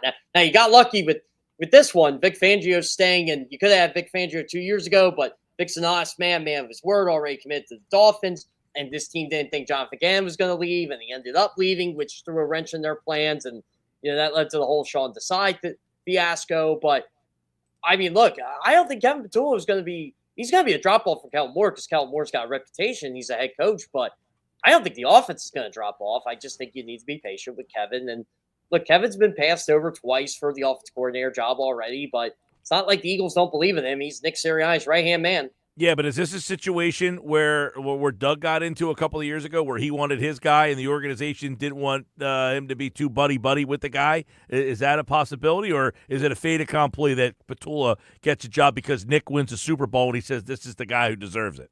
I think it's a combination of it. I think Nick wins the Super Bowl. I think the Eagles like Kevin Patullo. Nick likes Kevin Patullo. The Eagles thought really highly of Kellen Moore. They thought this was going to be a one-year thing anyway, and Patullo learns a lot from Moore. Moore learns a lot from Patullo. It's the same terminology. It's going to be the same offense. So, yeah, I mean, look, you got to do your due diligence and look outside the organization, no doubt. I'll throw one to you, Mike. If you had to pick, Kevin Patullo or Doug Nussmeier? Well, Nussmeier has been a quarterback coach. He was an offensive play caller in college, so he has called plays at that level. I will say this, Kerr. 2 years ago in Vegas, Britton Covey was on the show, and I asked him about Brian Johnson, and he said they probably should have gone with a guy who had been a play caller before, somebody who was a more veteran coordinator than Brian Johnson. So they have to have the same mindset this time around? Yeah, that's honestly a very astute observation by Britton there. I think I remember him telling you guys that 2 years ago or last year. Whatever it was. It was in Vegas. Yeah, so it was last year. When they got eliminated early.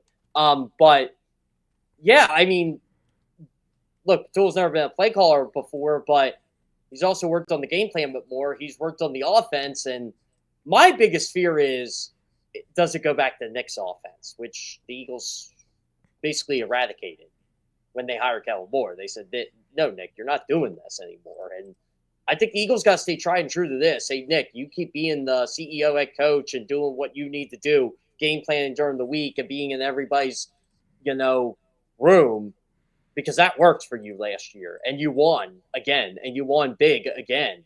So you obviously know what you're doing, but Nick Sirianni's got some leverage here. He's won a Super Bowl in 4 years as a head coach. He's the one of 3 head coaches to go to 2 Super Bowls in his first 4 years as a head coach. Only George Seifert has more wins than him as a head coach. George Seifert had Joe Montana and Steve Young. So it's a lot different than what Nick had to deal with. I mean, Nick's on a Hall of Fame track right now, if we're being honest. Yo, listen, him, the record is going it's crazy when you look at the record where it is now, and if you think the arrow is still pointing up for this team, what his winning percentage might be, over the next 3 seasons with this core. I mean, I was talking about the other day. That's the thing with this Eagles team. Your offensive line's pretty much intact for the next 2 to 3 years.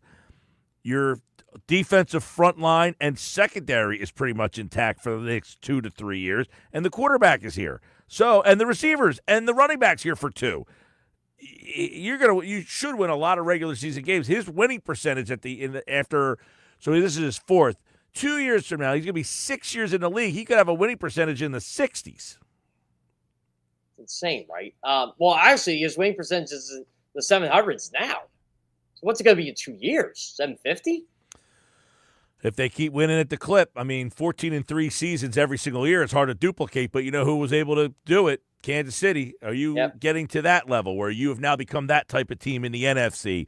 We'll see. That's the big all-season stuff with Jeff Kerr from CBS Sports. Make sure you follow him at Jeff Kerr, CBS, and the Eagles free agency. March the 12th is when it all gets underway. Less than a month from now. Who stays, who goes, we'll be finding out right here on the Sports Bash. All right, Jeff, we'll catch up with you soon, bud. Yeah, sounds great. By the way, Mike, my favorite part of the all-season, I'll be seeing Mickey, Donald, Goofy, and the Phillies. Yeah, you're getting ready back to CBS for the Philly season? Oh, yep, absolutely. I'll be at spring training 13th, 14th, and 15th, and I'll be taking my 5-day venture to Disney World before that. So I need a break. It's been a long year. Are you going with Jalen Hurts? I will not be. You know what? Jalen went to Disney. He doesn't strike me as a Disney guy, though. No smiles from Jalen. You got to smile if you're going to Disney. You know what, though? I'll say this. I don't think you could have took that smile off his face last week. Yeah. He was good. I'd never see him that happy. Good for him. All right, man. We'll talk to you soon. That sounds great. Thanks, Mike. All right, Jeff Kerr, CBS Sports, at Jeff Kerr, CBS here on the Sports Bash Live, 97.3 ESPN, the 97.3 ESPN free mobile app, live video streaming on the X platform, YouTube, at Mike Gill Show. Follow along, be a part of the show. You can watch each and every day on the YouTube platform, at Mike Gill Show. If you hit the subscribe button, you'll get the alert when we go live. You can stream us up to your home television. You know what else you could do? Check out my friends over at the Nizam's Indian Restaurant, Route 40 EHT. I was just talking to Dr. Roy over there the other day. Place is outstanding. Trying to set up a meal to go over there maybe later on this week. And they can welcome your event. They can cater your big event. You can reserve tables or even book the entire restaurant and host a private party or a corporate event. So if your business is looking for something neat to do, something a little different, check out the Nizam's Indian Restaurant. They're open Monday through Friday, open 7 days a week, 11:30 to 9:30. They also have the lunch buffet, 11:30 to 3. Get the details right now on the website, thenizams.com. All right, when we come back, more Sports Bash on the way. A lot of news happening today. The Eagles have lost a coach to New Orleans. The Sixers have added a former first-round pick. The Phillies have some things happening in spring training that I want to get into. We'll do it all next on the Sports Bash Live on 97.3 ESPN.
531 Sports Bash, 97.3 ESPN. I'm Mike Gill. Good show today, everybody. Continue to send the text messages. 609-403-0973. A couple quick hitters. Doug Nussmeier has been hired to be the new offensive coordinator in New Orleans with the Saints, so he is heading with Kellen Moore down there, which means the Eagles need a new QB coach. We talked to Adam Kaplan earlier. He said they really don't have one on staff, so they're probably going to have to go outside the organization for the next quarterback coach. That's number one. The Sixers have reached an agreement with former Celtics guard and former first-round pick Lonnie Walker IV, and I guess they're trying to just see if he can, give him something, a little athleticism.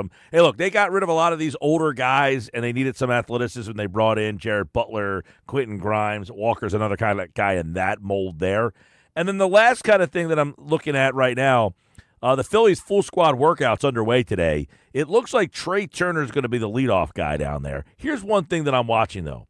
JT Realmuto, they're talking about playing him some outfield. Here's my thought. Why not just have him play first base? You can have Harper DH. Schwarber can go play left. Why are we trying to pigeonhole Schwarber into first base? He's played plenty of left field. He can play left field for a day a week, 2 days a week. If you want to get Harper off his feet, just put JT at first base to get him out from behind the plate. That's my thoughts on those three things there on the Sports Bash. All right, what do you got, Josh? So I'm always a big fan of these player surveys The Athletic does, because I love to get the contrast of how Mike Gill would answer these questions with what NBA players think. So for those who don't know, quick background, every year during the NBA All-Star break, The Athletic for years surveys players at the All-Star break to get their thoughts on different topics that are currently like the hot topics in the NBA world. So Mike, what I'm going to do is I'm going to ask you the question, ask the players, and then we're going to see if your answer lines up with the players' survey. So this is the Athletics Player Survey. Their All-Star Player Poll. They do it every year. Okay. Question number 1.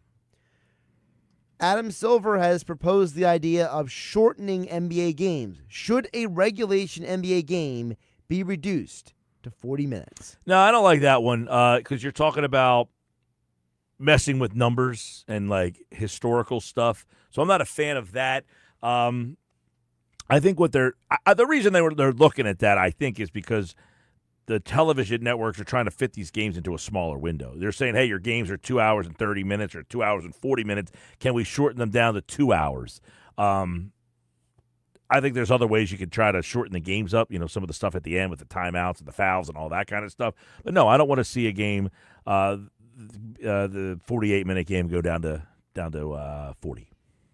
What did the players say? All NBA players said no. Everyone, including Cam Johnson of the Nets, who suggested, quote, I think what it would do is kind of eliminate bench limits. He goes on to suggest that if the NBA does it, it would drastically restrict roster building. Yeah, I was going to say that's another thing. You're squeezing out players' minutes. I mean, you're already trying to find ways to get rotations and all that kind of stuff. So that's another part of it that gets lost in the sauce. I don't think the Players Association is going to want to cut 8 minutes out of their game every night. Definitely not. So it's interesting to see all players said no on that question. All right. Question number 2. Should the NBA make a rule to change the impact of three-pointers, like moving the line, or introducing a 4-point shot? 4-point shot I'm 100% out on. 1. The 3-point moving it back, I don't know that really restricts people from taking the shot. I think the one idea that I do kind of find intriguing is to cut the corner one off, and that you can only shoot the threes at the top, from the top of the key and on the wings. So you can't have a guy just sitting out in that corner waiting for a pass to come out to him. For 3 anyway. You could still sit in that corner, but the shot's only going to be worth 2. That's something I would be intrigued by. The other thing is, I don't know that how you do this, or if it, I'd have to think more about it, but restricting the amount of 3-pointers you can take in a game. or maybe in a half you could take X amount in one half, X amount in the other, something to that effect where you're not jacking up 30, 40, 50 3-pointers in a game. Maybe the limit's, 15 or something like that. But that the 3-point line not going into the corner, having it just cut off at the wings, I think might be something to look at. So the players, a third of all players surveyed say yes, there should be a moved 3-point line or 4-point shot, but almost 2/3 of players, Mike, said no, there should be. And what most draws the differentiation are two teammates who were surveyed, Mike. Darius Garland says that he would introduce a 4-point shot. Not too far behind the 3-point, but far enough that it makes it worth it. Whereas Evan Mobley says no to the 4-point shot. He thinks it's kind of crazy. Yeah, I mean, come on. It's, you're starting to get gimmicky with the 4. The 3, it's been around for years. And if you say, well, you put the 4 in, come on. Let's cool the jets on that. By the way, Damian Lillard says, I don't think us shooting too many threes is the problem. He thinks it's the fundamentals of the game, and there should be no 4-point shot. That's what Damian Lillard said. Here's the problem. I agree with Lillard to this extent. If there's a good shooting night, that's different. Too many of these games, you're jacking up threes at low percentages. You're shooting 45 threes and you're hitting 30% of them. That's just not a good night at the office. If you're out there and it's one of those nights where it's bang, bang, back and forth, that's exciting. Brick, brick, brick, not as exciting. No, it's horrible. It's horrible to watch. Next question asked to the players, Mike. Which city anywhere in the world should the NBA pick for their next expansion team?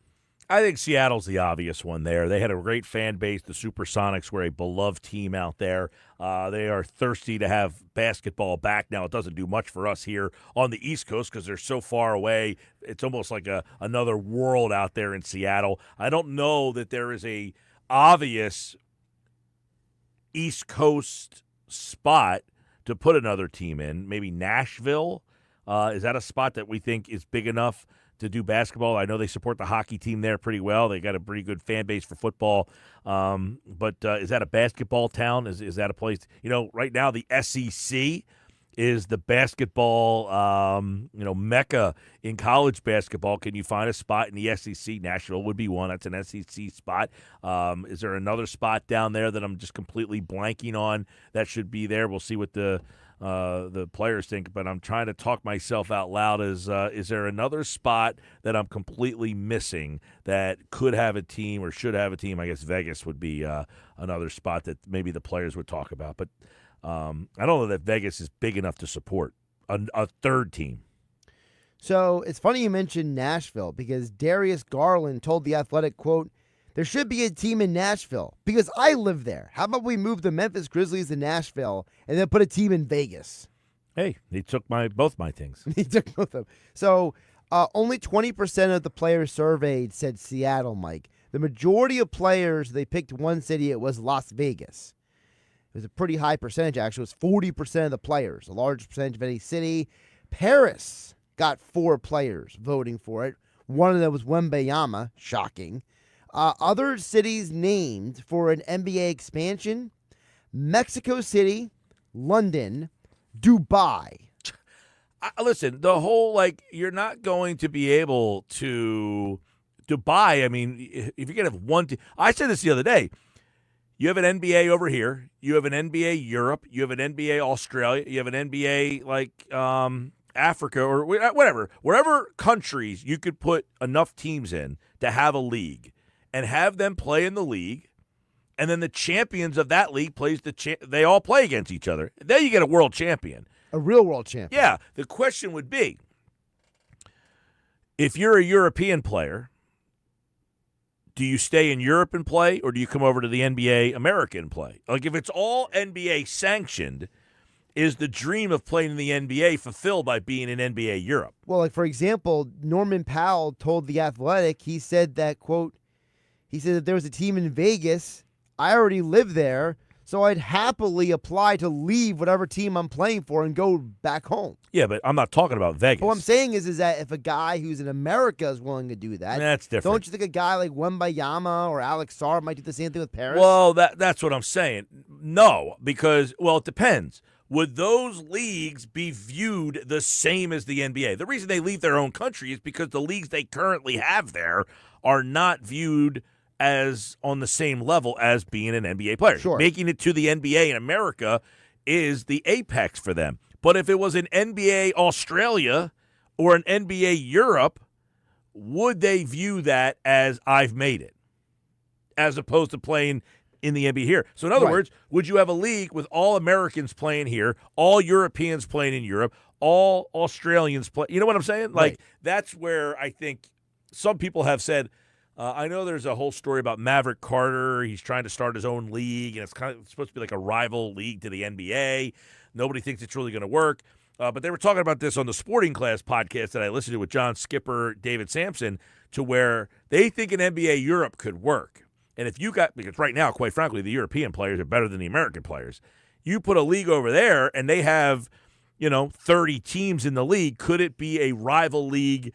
Not rival in terms of you're trying to knock the NBA off, that you're coinciding with the NBA as equals, as one. The NBA would sanction that league, and the champion of the European NBA would play the champion of the American NBA. So in other words, you would have, say the Celtics play against whatever team won the European League. Right.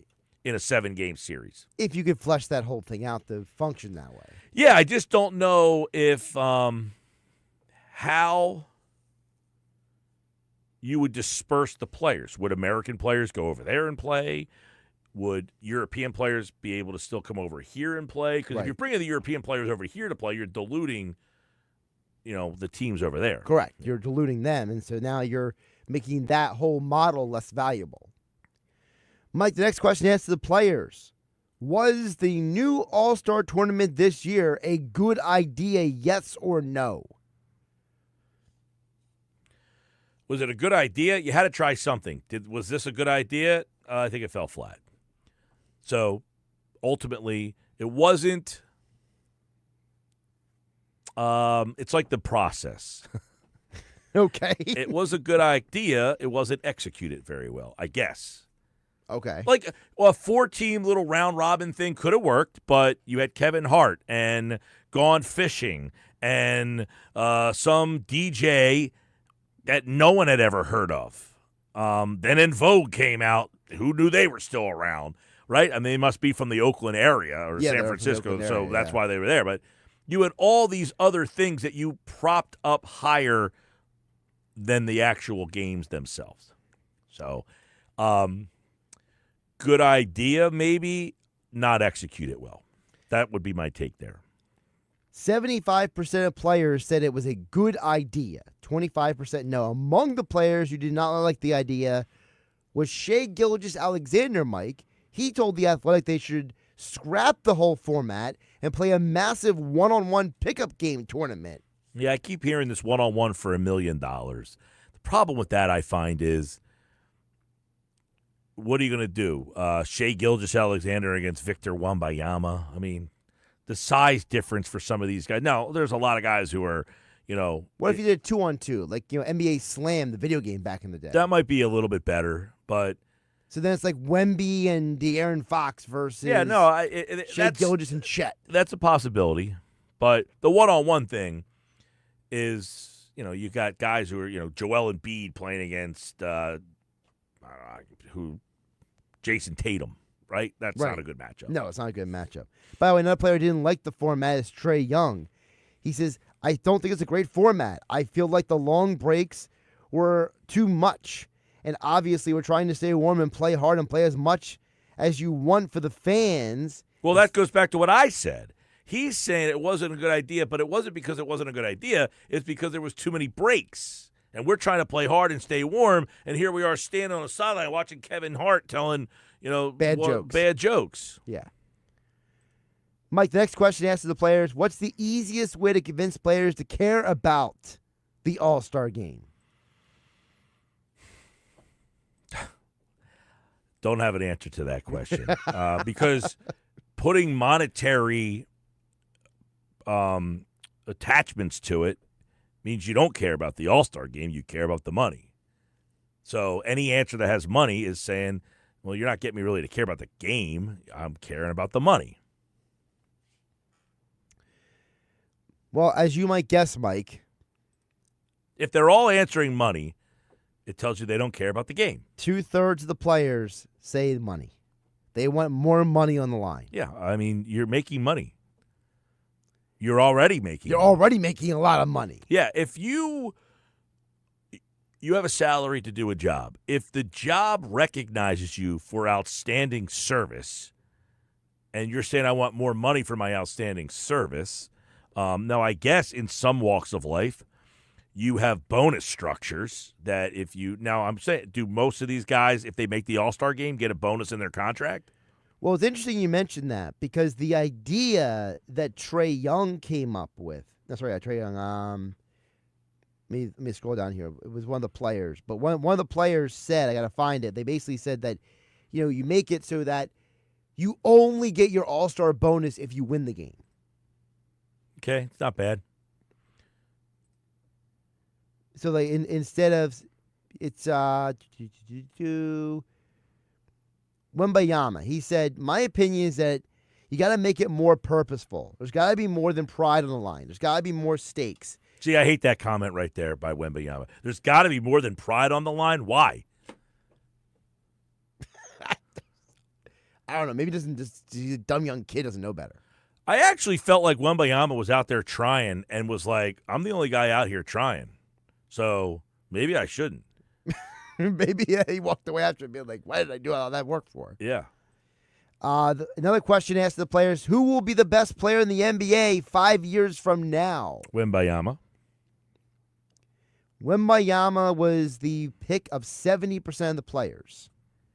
Other players named were Evan Mobley, Jason Tatum, and Shai Gilgeous-Alexander, as well as Anthony Edwards. Interesting. Evan Mobley getting some votes. That's pretty solid.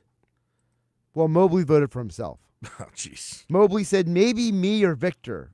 We're going to be the two guys. Well, how many people voted for Mobley? 2. Oh, well, then that's different. You said it as if like they were the top. You said 70% said Wemby. Yeah, 70% said Wemby. And then you said other votes were for Evan Mobley, as if like he got a high percentage of votes. Well, I was just going down the whole list of guys. There were a bunch of guys who got 2 votes each. Yeah. If he voted for himself, he got 1 vote. Who was second? There was a tie. A bunch of guys got 2 votes each. So Wemby got 70% of the votes, and then everybody else got 2 votes? Yeah. All right, then those people are insignificant. Wemby's the guy. That's obvious. By the way, it's opposite for Anthony Edwards. He says, I will never vote for myself, so it's got to be Wemby. Yeah, of course. I mean, you don't vote for yourself in something like that. How pretentious can you be? By the way, the other guy who voted for Mobley was his teammate, Darius Garland. All right, we'll get ready to wrap up the show. We got the Bet365 play of the day coming up next here on the Sports Bash.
All right, time for the Bet365 play of the day. Here we go. What do we got last night? How we do? I know that Duke covered, but I don't know that. I think they did not hit the under. They did not hit the under, Mike. Also, so you cover with Duke 13.5.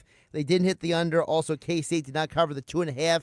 It is your first losing night since December. That's a bummer, but we got winners for you tonight. 2 college games, Illinois, Wisconsin over 161 right there, and Michigan State minus 3.5 against Purdue. They are my Bet365 plays of the day for tonight. What was the second one again? Michigan State minus 3.5 against Purdue. Got it. That's the like an 8:30 start, I think, out there in Indiana tonight. Yeah, Izzo is now the all-time winningest coach in Big Ten history.